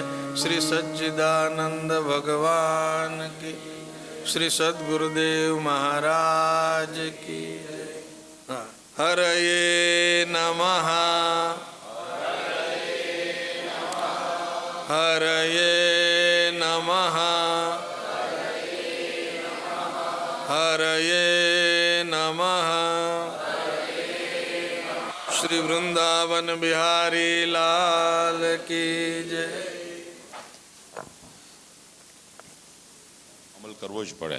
હમણાં શાસ્ત્રીજીએ કીધું કે બહુ બોલે તો એને કોઈ સાંભળે નહીં, અને ન બોલે ને ક્યારેક બોલે તો એનું સાંભળે. અમારે મીનાબેન કોઈથી બોલે નહીં.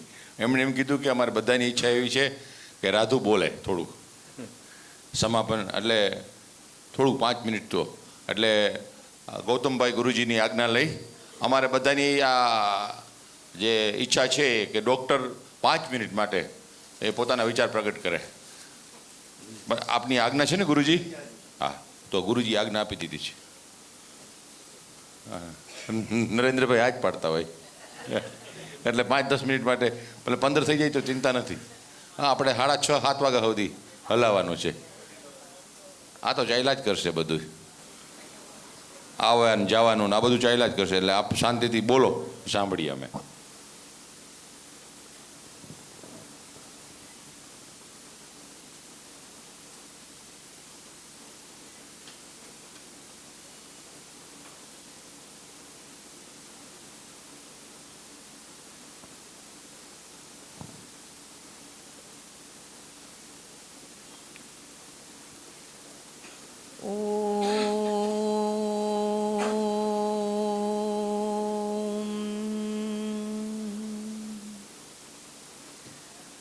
गुरुर्ब्रह्मा गुरुर्विष्णु गुरुदेवो महेश्वर गुरु साक्षात् परब्रह्म तस्मै श्री गुरुवे नमः. वेद वेदांत सन्निष्ठं श्रोत्रियं बोधरूपिणं चिदानन्दरसास्वादं प्रकाशं परमं नुमः. ईश्वरो गुरुरात्मेति मूर्तिभेदविभागिने व्योमवद्व्याप्तदेहाय दक्षिणामूर्तये नमः. अज्ञानतिमिरान्धस्य ज्ञानाञ्जलशलाकया चक्षुरुन्मिलितं येन तस्मै श्रीगुरुवे नमः. बोलो श्री सच्चिदानंद भगवान की जय. श्री सद्गुरुदेव महाराज की जय. પરમ પૂજનીય, પરમ વંદનીય, પરમ શ્રદ્ધેય સદગુરુ મહારાજજીના ચરણોમાં પ્રણામ. પરમ પૂજ્ય નરેન્દ્રભાઈના ચરણોમાં પ્રણામ. પૂજ્ય ગૌતમ ગુરુજી મહારાજના ચરણોમાં પ્રણામ.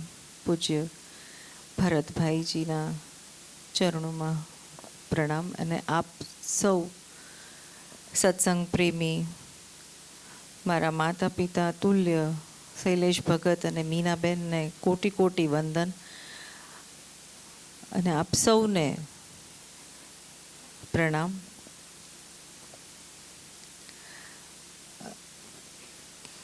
મને સ્વામીજી નું એવું હતું હંમેશા કે તું બોલ 5 મિનિટ. હવે એનું થોડુંક આ મીનાબેનને એવો વિચાર કદાચ આવ્યો હોય અને એમણે કીધું એટલે. પણ ત્યારે પણ જ્યારે મહારાજ હતા અને મહારાજ કે સદેહ કે તું બોલ, ત્યારે પણ હું એક જ વાત કહેતી કે જે તમારી પાસેથી શીખ્યું ને તમને સાંભળીને, તમને સેવીને, તમારી સાથે રહીને, તમારી સાથે રસોઈ કરીને, તમારી સાથે વાતચીત કરીને, તમારી સેવા કરીને જે કાંઈ સમજમાં આવ્યું એટલું જ મને સમજાય છે. એનાથી વધારે હું બહુ સમજીએ નથી શકતી. અને એમાં કાંઈ પણ કરું તો પણ એ વસ્તુ મને જે કાંઈ મેં ત્યારે શીખ્યું એ પછી કાંઈ પણ સત્સંગ સાંભળતા એ વસ્તુ છે એ કેન્દ્રમાં રહે છે.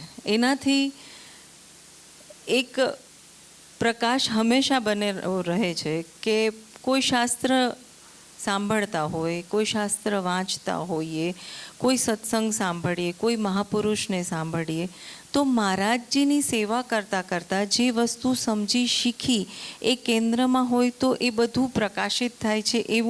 એવો અનુભવ હંમેશા રહે આપણને કે મહારાજની જે એમનો પોતાનો પ્રકાશ હતો એ જે આપણને સમજાવવા માંગતા હતા એ જીવનમાં વણાયું કે એ પોતે જ અંતરમાં ઉતર્યા એ સમજાતું નથી. પણ સ્ટીલ એવું મને લાગે કે હંમેશા કોઈ પણ વસ્તુ હું સાંભળું, ક્યારેક આપણે વિચારીએ કોઈ વસ્તુ, ક્યારેક અમે પંચદશીનો જે સ્વાધ્યાય કરીએ તે વખતે પણ મહારાજની શીખ, મહારાજનો સત્સંગ જે કેન્દ્રમાં હોય તો બધી વસ્તુમાં પ્રકાશ થઈ જાય, બધી વસ્તુ સમજાઈ જાય. એવી પરમાત્માની, એવી ગુરુ મહારાજની કૃપા છે. મહારાજ હંમેશા એક વાત કહેતા, જ્યારે પણ સાંખ્યશાસ્ત્રની વાત આવે તો હું યાદ કરતી હતી, થોડી સીડીઓ પણ છે મારી પાસે જૂની, એ પણ સાંભળું. કોઈ વાર મારા ફોનમાં પણ મહારાજના ઘણા બધા પ્રવચનો છે એ પણ સાંભળું. તો એવું એક અનાયાસે પણ એવું થાય કે ઘણીવાર જે વિષય ચાલતો હોય એના પર જ એ પ્રવચન એમાં પ્લે થઈ જાય, એવું થાય છે. તો स्वामी जी हमेशा एक बात कहता कि अनादि दो निष्ठाएं हैं, एक सांख्य और एक योग. ये दो अनादि निष्ठाएं हैं. ये वो हमेशा एक बात कहता, दोनों की ज़रूरत है. जो सांख्य है वो चिंतन है और योग है वो भजन है. तो भजन करिए अने चिंतन ना करिए तो भजननो फलश्रुति नहीं प्रगट थती. अने चिंतन करिए अने एकांत सेवन ना करिए अने पोताना अस्तित्व साथे जोड़ावानी कोशिश ना करिए, प्रयत्न में ना पड़ीए तो ये चिंतन पण एक मद ऊभो करी दे, एक अहंकार ऊभो करी दे कि मने बधुं समझाई गयुं छे. एटले बंने वस्तु पूरक छे, भजन करवुं अने चिंतन करवुं. कोई पण सत्संग सांभळीए अने एनुं चिंतन करीए, ए चिंतन ने दिशा हमेशा भजन आपे छे. भजन एटले आपणा अस्तित्व साथे जोड़ावानो प्रयत्न. केम के આપણું अस्तित्व जे छे ए आधार छे. शैलेष भगते पहला दिवसे जे भजन गायुं तुम तारू अस्तित्व चिन्ह जोवानी हृदय एक जंखना छे, स्वामीजीने अतिशय प्रिय भजन हतुं. ए अतिशय एमने बहु ज गमतुं એટલે એમને પણ એટલા માટે એને ત્યારે યાદ આવ્યું. કેમ કે મહારાજ એવું કહેતા કે એક આધાર જે છે એક અધિષ્ઠાન છે. એ અધિષ્ઠાનને હંમેશા ઓળખવું. એટલે ઉપરથી ચિંતન અને ઉપરથી ભજન ના થાય. ઘણીવાર આપણા વ્રત તપ ઉપરથી થાય. ઉપરનો અર્થ એવો થાય કે આપણું ચિંતન મનન છે એ આપણા અંતરમાં આપણી બુદ્ધિ સુધી, આપણા અહંકાર સુધી સીમિત રહી જાય. પણ આપણી બુદ્ધિ આપણા અહંકારથી એક પરે પણ એક આપણું અસ્તિત્વ છે, જે અસ્તિત્વ વ્યાપક છે, જે અસ્તિત્વ છે એ સમગ્ર સૃષ્ટિનો પણ આધાર છે, જેને અહીંયા કપિલ ભગવાન પુરુષ તરીકે કહે છે. એ અસ્તિત્વની સાથે જોડાવાની જે પ્રક્રિયા છે, એ પ્રક્રિયા જે આમણે ધનંજયભાઈએ ધ્યાન કરાવવાની જે ધ્યાનની વાત હતી, જે સભીજ ધ્યાન છે, શેશ્વર ધ્યાનની વાત હતી, એ પણ અને એક અસ્તિત્વ સાથે જોડાવાનું પણ એક ધ્યાન છે. એટલે એ પણ કોઈ પણ ધ્યાન ચાહે, કોઈ પણ ભજન અને કોઈ પણ ચિંતન છે, એનો આધાર શું છે? ધ્યાન. સ્વામીજી એકવાર મને યાદ આજે આવતું હતું, એક 2 જણ આવ્યા હતા સ્વામીજી પાસે. તો એમણે એમના આશ્રમનું નામ પણ એવું રાખ્યું હતું, કપિલ આશ્રમ કે એવું કશું. 2 હસબન્ડ વાઈફ હતા, હિમાચલમાં રહેતા. એમને પૂછ્યું મહારાજે, સ્વામીજીની એવી એક એવી સહજ છટા હતી, એ બેઠા બેઠા ચા પીતા હોય ને તો પણ તમને પૂછે કાંઈ પણ એવી રીતે. એટલે એ બપોરની ચા 5:15 પીતા, સાંજની ચા. તો હિમાચલમાં તો એ 2 હસબન્ડ વાઈફ મળવા આવ્યા હતા. એમણે આશ્રમ બનાવ્યો નવો. એટલે સ્વામીજી પૂછે કે ક્યાં કરતે હો આશ્રમ મેં? એમ ક્યાં? તો કે મહારાજ ધ્યાન કરવાતે हैं એમ. तो कि किस चीज़ का ध्यान करवाते हो? तो कि ध्यान तो मन को शांत करता है, ध्यान है वो अपने मन को एकाग्र करता है. तो स्वामी जी पूछे कि एकाग्र मन को कहाँ एकाग्र करोगे, किधर एकाग्र करवाते हो?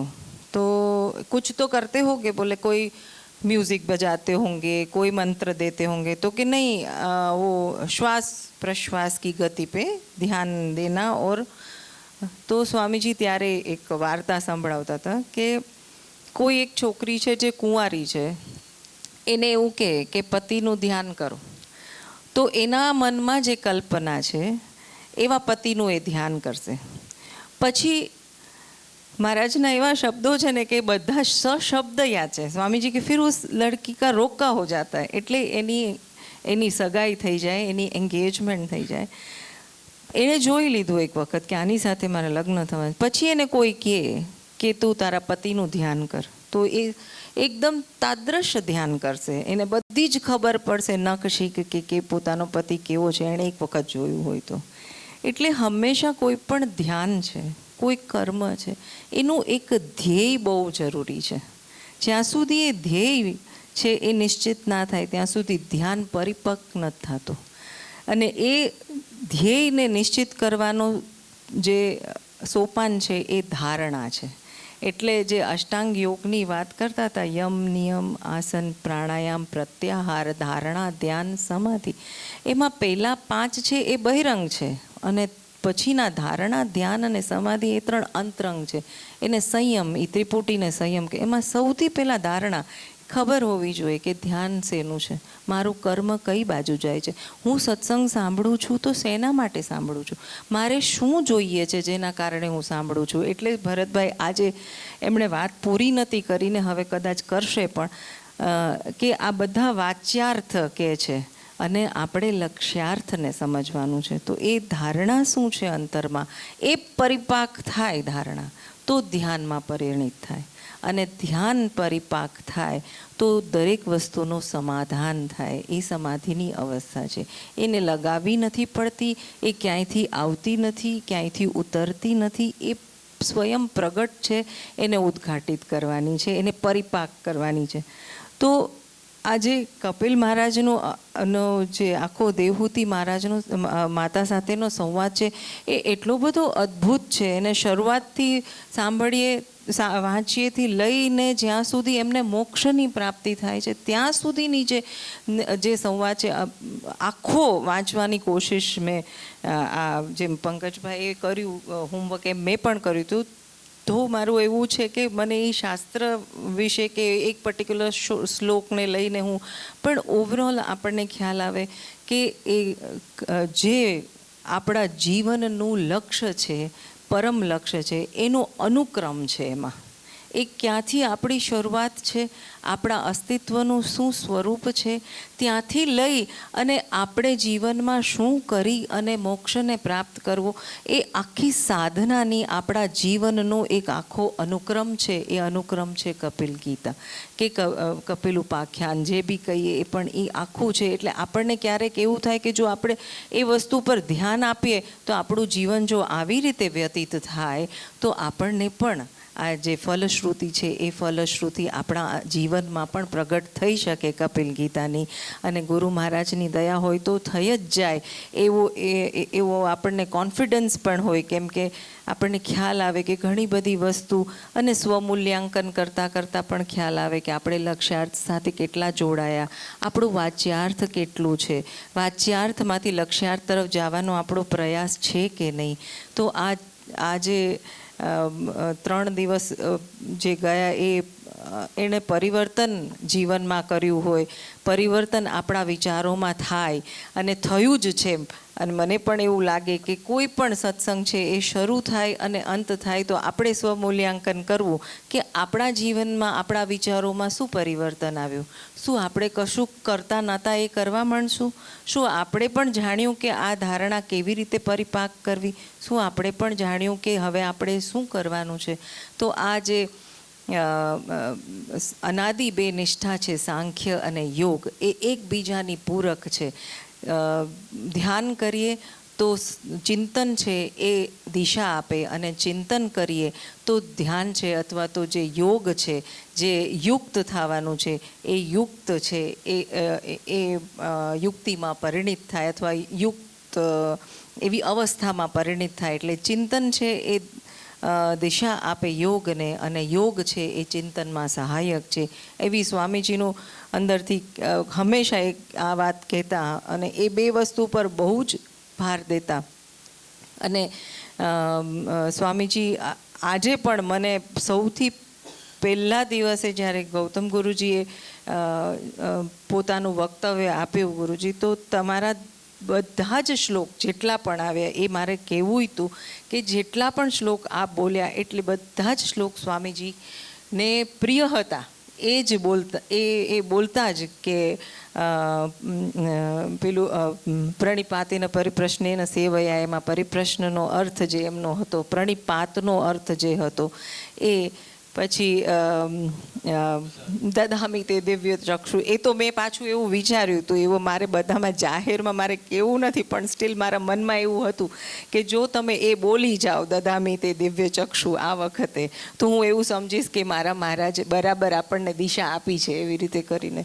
તો અને પરમાત્માની દયાથી આપ મારા વિચારો તમારામાં સંપ્રેક્ષિત થયા હોય કે જે બી થયું હોય એ છે. અને સર્વકર્માણી ભસ્મસાત કરતે અર્જુનવાળો શ્લોક પણ સ્વામીજી અતિશય પ્રિય હતો. બે નિષ્ઠા જે કહેતા હતા નરેન્દ્રભાઈ, એ બધા જ શબ્દો સશબ્દ એવું લાગે જાણે મહારાજની હાજરી છે, આપ સૌના અંતરમાં બિરાજમાન છે મહારાજ, અને બિરાજમાન થઈ અને અહીંયા પ્રકટ સ્વરૂપે આપ સૌના સ્વરૂપે અહીંયા મહારાજ છે એવું મને આ 3 દિવસ લાગ્યું. અને આ દિવસો અદ્ભુત હતા.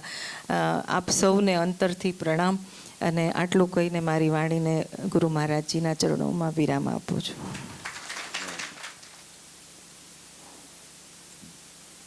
માર્ગદર્શન મળતું જ રહે છે, એના પ્રમાણો પણ આપ્યા. પૂજ્ય ગૌતમભાઈ ગુરુજીને વિનંતી કરીએ કે 5 મિનિટ માટે, ઘણી બધી ક્રિયાઓ બાકી છે એટલા માટે 5 મિનિટ માટે ખાલી આશીર્વચન આપે. પૂજ્ય ગૌતમભાઈ ગુરુજી, આજ માઇક આપો, આ નથી બરાબર, ચાલો.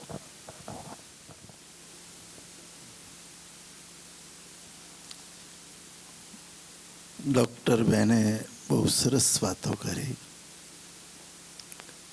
અને એમણે દિવ્ય ચક્ષુની દિવ્યન દદામિ તે ચક્ષુ,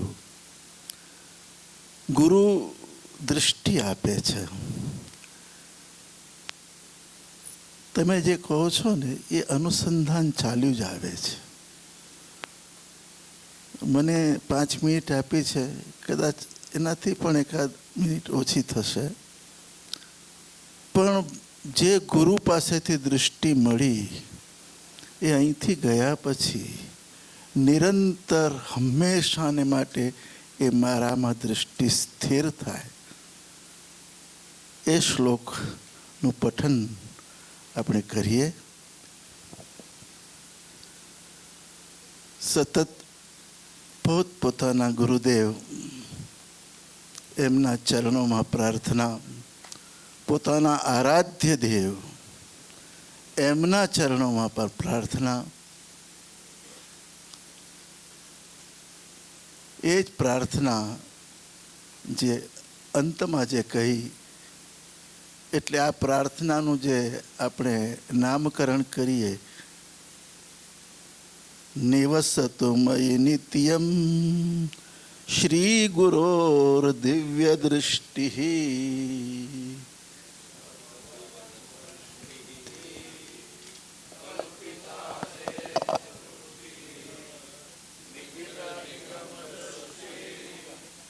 પદામ વ્યાસ દૃષ્ટિ અવગુણ પરમાષ્ટિસ્તત્પદાર્થૈક દૃષ્ટિર ભવગુણ પરમેષ્ટિર મોક્ષ માર્ગૈક દૃષ્ટિ સકલ ભુવન રંગ સ્થાપના સ્તંભયષ્ટિ સકરુણ રસવૃષ્ટિ તત્વમાલા સમષ્ટિ સકલ સમય સૃષ્ટિ સચ્ચિદાનંદ દૃષ્ટિર નિવસતુ મયિ નિત્યમ શ્રી ગુરોર દિવ્ય દૃષ્ટિ.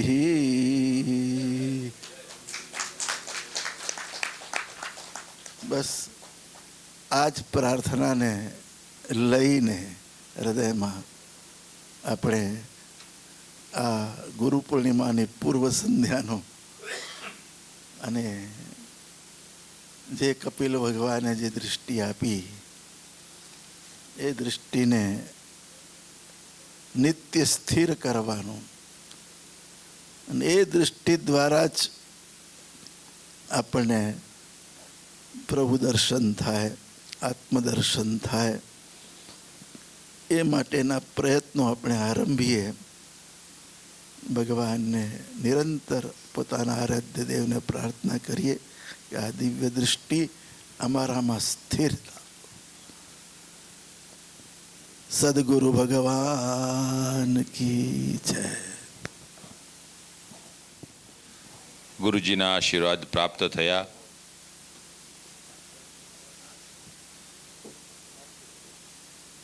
ફલશ્રુતિની અંદર ગુરુજી નરેન્દ્રભાઈએ બહુ સરસ રીતે વાત બધી સમજાવી. પ્રશ્ન ત્યાં હતો, એનો ઉત્તર અંતિમ ચરણમાં પણ આપ્યો. આનંદ થયો. આવા વિદ્વાનો જે પરમાત્માની ખૂબ નજીક અથવા પરમાત્મા સ્વરૂપ પણ કહી શકાય વિદ્યાથી, એમનું આપણે પૂજન કરવું જોઈએ. આપણે શું કરી શકીએ પામર મનુષ્ય?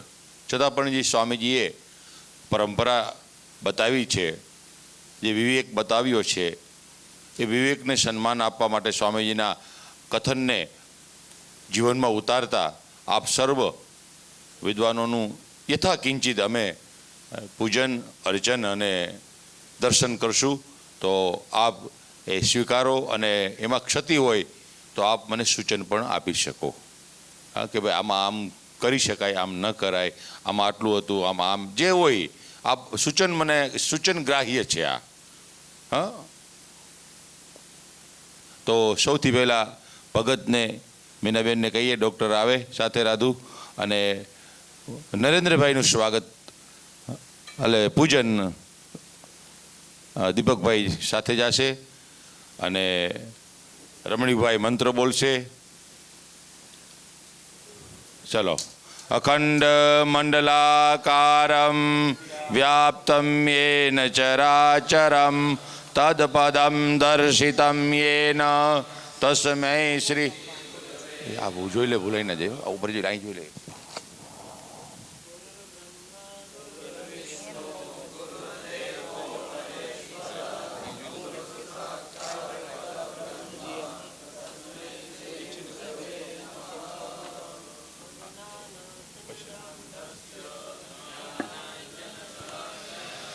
નરેન્દ્રભાઈને આપો. પછી બધું મને આપજો હતું. Thank you. બધું આપી દીધું. બસ બસ.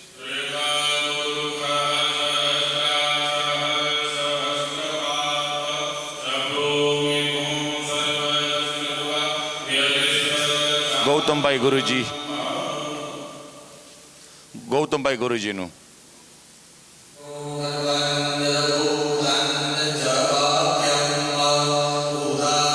જા રાજુ ભેગી જા કોમલ મદદ કર.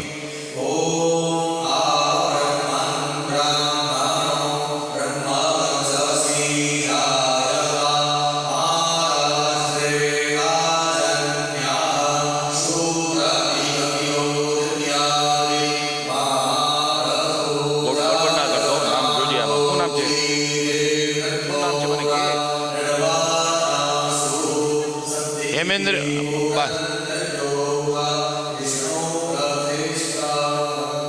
હેમેન્દ્રભાઈનું સ્વાગત.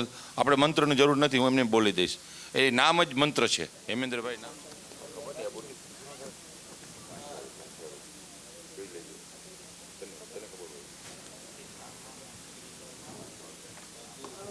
કાલે કરી લીધું, આજ નારાયણનું. મોહનાનંદ મહારાજનું એ દીદીને ખબર છે 11,000.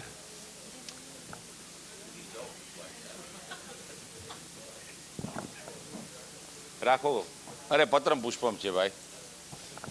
હેમેન્દ્રભાઈ, મોહનાનંદજી મહારાજ,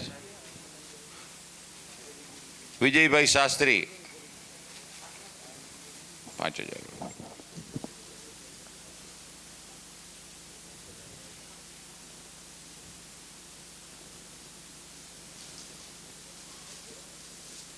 મિહિર શાસ્ત્રી,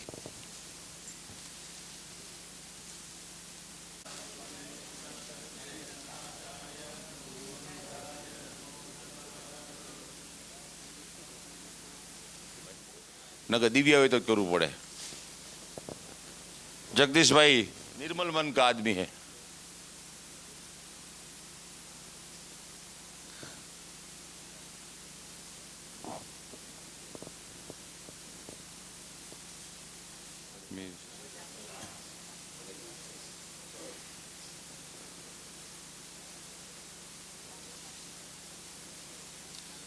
जनक राज्य गुरु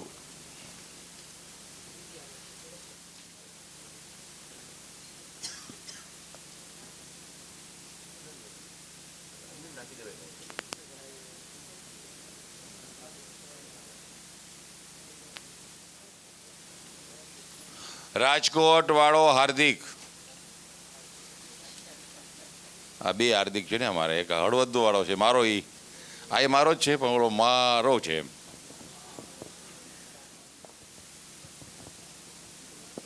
નીલભાઈ શાસ્ત્રી અમદાવાદ.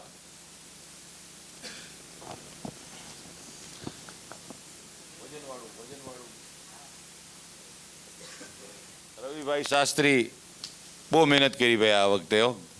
ઘણી બધી ક્રિયાઓમાં, એક તો ફોનમાં ફોટા પાડવાના, મહંતોને મૂકવા જવામાં, લેવા જવામાં, અને મને પાન ખવડાવવામાં, ચાંદલો કરી દેવામાં ઘણી મહેનત કરી. ના ના, મને ગમ્યું આ વખતે તારું. ઓમ સંસ્કૃત એકેડેમી એના માલિક છે રમણીકભાઈ, અમારો રમણીકયો યમરાજ.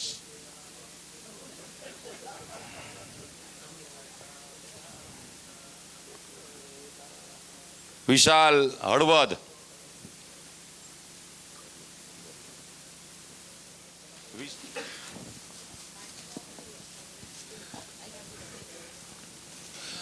જય જય. રાત્રે 11 વાગ્યા સુધી અમારા જગાની રાહ જોતા હતા બિચારા. જય. જીગો સરદાર, સ્વામીજી એના ઘરે ગયા હતા ચા પીવા માટે. સરદારમાં. હા, અને પપ્પાનું નામ મને આવડે, તમને કોઈને ના આવડે. નાથાભાઈ, એને પપ્પાનું નામ નાથાભાઈ. અને એને સેવા બહુ કરી રામેશ્વરાનંદ મહારાજની. હા હા, રામેશ્વરાનંદ મહારાજની ખરેખર ये कहता है कि आ ब्राह्मण का लड़का मेरी सेवा बहुत करता है, એટલે મને માન છે. અમે બોલાવ્યું, તું આવજે ભાઈ જીગા. ભરતભાઈ દીપકભાઈનો ભાઈ, હાલો ભાઈ આવી જા.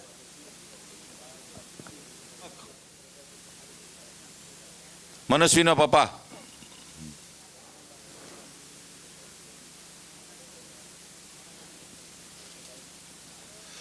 હાર્દિક ઠાકર, તાળીઓ પાડો. હાર્દિક ઠાકર, હા હા.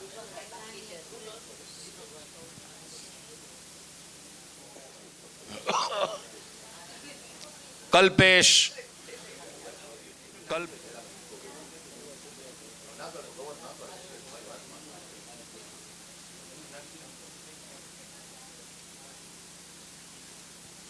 ત્રણ જણા છે. આવી જાઓ બેટા.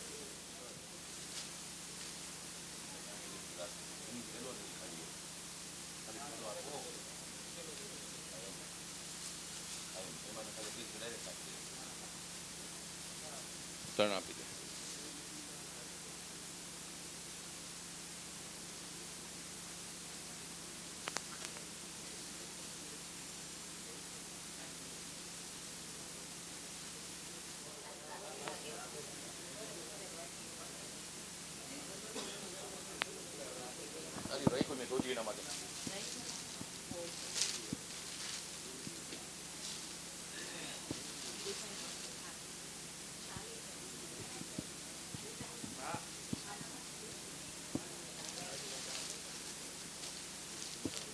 લેવા દે.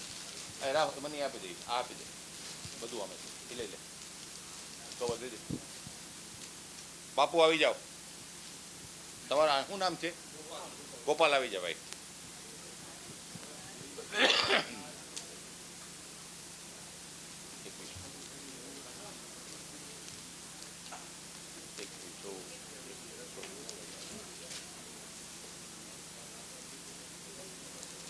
આપું હાલે હાલે, હા બધું છે હાલે.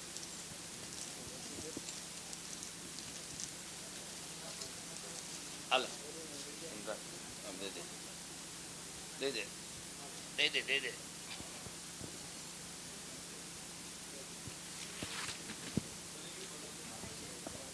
દીપકનું બાકી છે ને?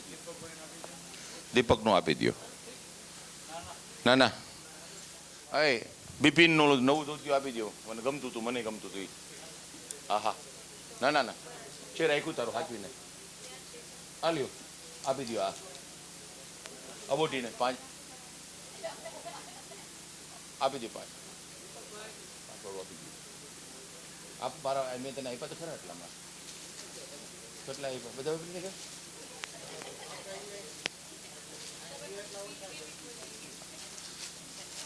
બિપિન, હૃદય છે ભાઈનું, હૃદય છે એ, અને ધબકારો છે ભાઈ. એ ના હોય તો મારે કંઈ ના થાય, એક પણ વસ્તુ ના થાય. રાતે 12 વાગે આવે, 1 વાગે આવે. તાળી પાડો ભાઈ.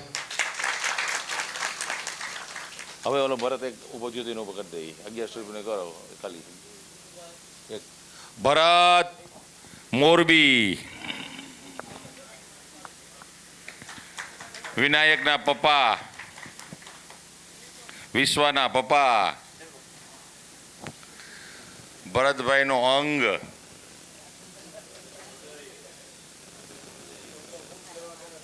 આવો સૌથી ગમતો અને સૌને નમતો.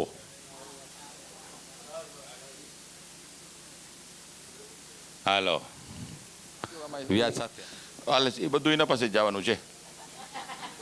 હા યથા આકાશાત્પતિ તમ તો એમ છે. હાલો હાલો મારે પગે લાગવા દો, પગે લાગવા દો. બહુ વાલી છે મને ભાઈ. એ છે તો આ પ્રોગ્રામ થાય. સાચું કહું ને? હા હા, એ હાલે તોય મજા આવે આપણે. હા હા, પણ એ પછી કવર દેશું સાંજે, અત્યારે નહીં. હવે 13 જોશે હજી, પણ એ હવે પર્સનલ વાત છે, મેટર છે એટલે પછી આમાં બીજું કોઈ બ્રાહ્મણના છોકરા ધોતિયાવાળા આવ્યા હોય ને ભૂલાઈ ગયા હોય તો જગા યાદ કરાવને બેટા. કોઈ નથી ને? હાલો. ઓમ પૂર્ણમદ થઈ ગયું ને? આરતી માટે આરતી ઓલી ના ગાતો ભાઈ, તારું કાનાવાળું મન નહીં. આ બરાબર છે.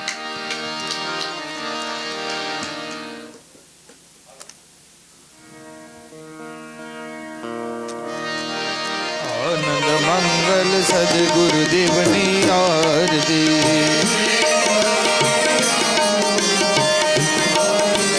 પ્રેમ ધરીને લાગુ તમને પાયજો.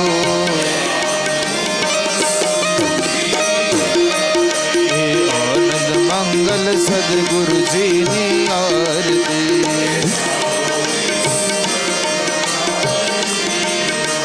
ચાંદોની સૂરજ પ્રગટાવે દીવડા.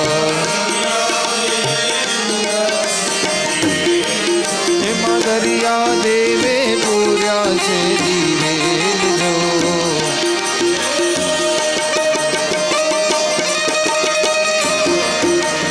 આનંદ મંગલ સદગુરુદેવની આરતી.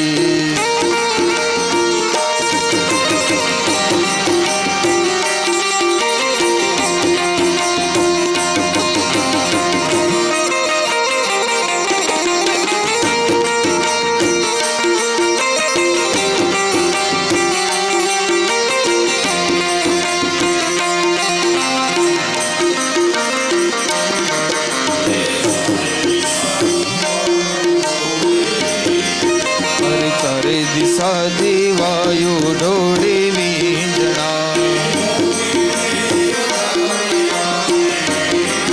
એને મોતીડે વધાવે મારે મેઘજો.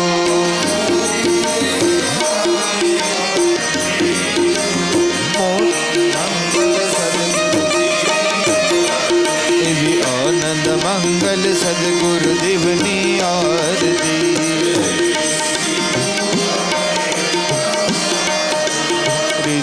દેવો ડાળે રંગના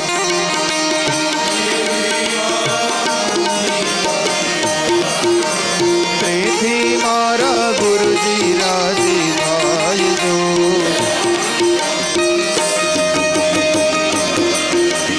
આનંદ મંગલ સદગુરુદેવની આરતી.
આપણો ત્રિદિવસીય કપિલ ગીતા સત્સંગ સ્વામીજીના ચરણોમાં અર્પણ. કૃષ્ણાર્પણમસ્તુ બોલવું જ જોઈએ. અને આપણી આ સંસ્કૃતિ, સનાતન સંસ્કૃતિ છે એ અર્પણની છે. ન મમ એ બોલવાનો અર્થ જ એ છે કે મારું કંઈ નથી, જે છે પરમાત્માએ કરાવ્યું છે, નિમિત્ત માત્ર આપણે છીએ. પણ આ બધાની ફલશ્રુતિ કાલે મળશે. ઘણા લોકો માટે કાલનો દિવસ બહુ પણ હું મારું પોતાનું અંગત વાત કરી દઉં તો સૌથી મોટો દિવસ મને કોઈ પૂછવામાં આવે કયો, તો હું હંમેશા કહું છું ગુરુ પૂર્ણિમાનો. ન બર્થડે, ન કોઈ બીજા ડે આવે એકે, ન ફાધર આવે, ન મધર આવે, ન ચોકલેટ આવે, કોઈ એકે ડે ના આવે. આ એક જ ડે આવે, એ ગુરુ ડે છે.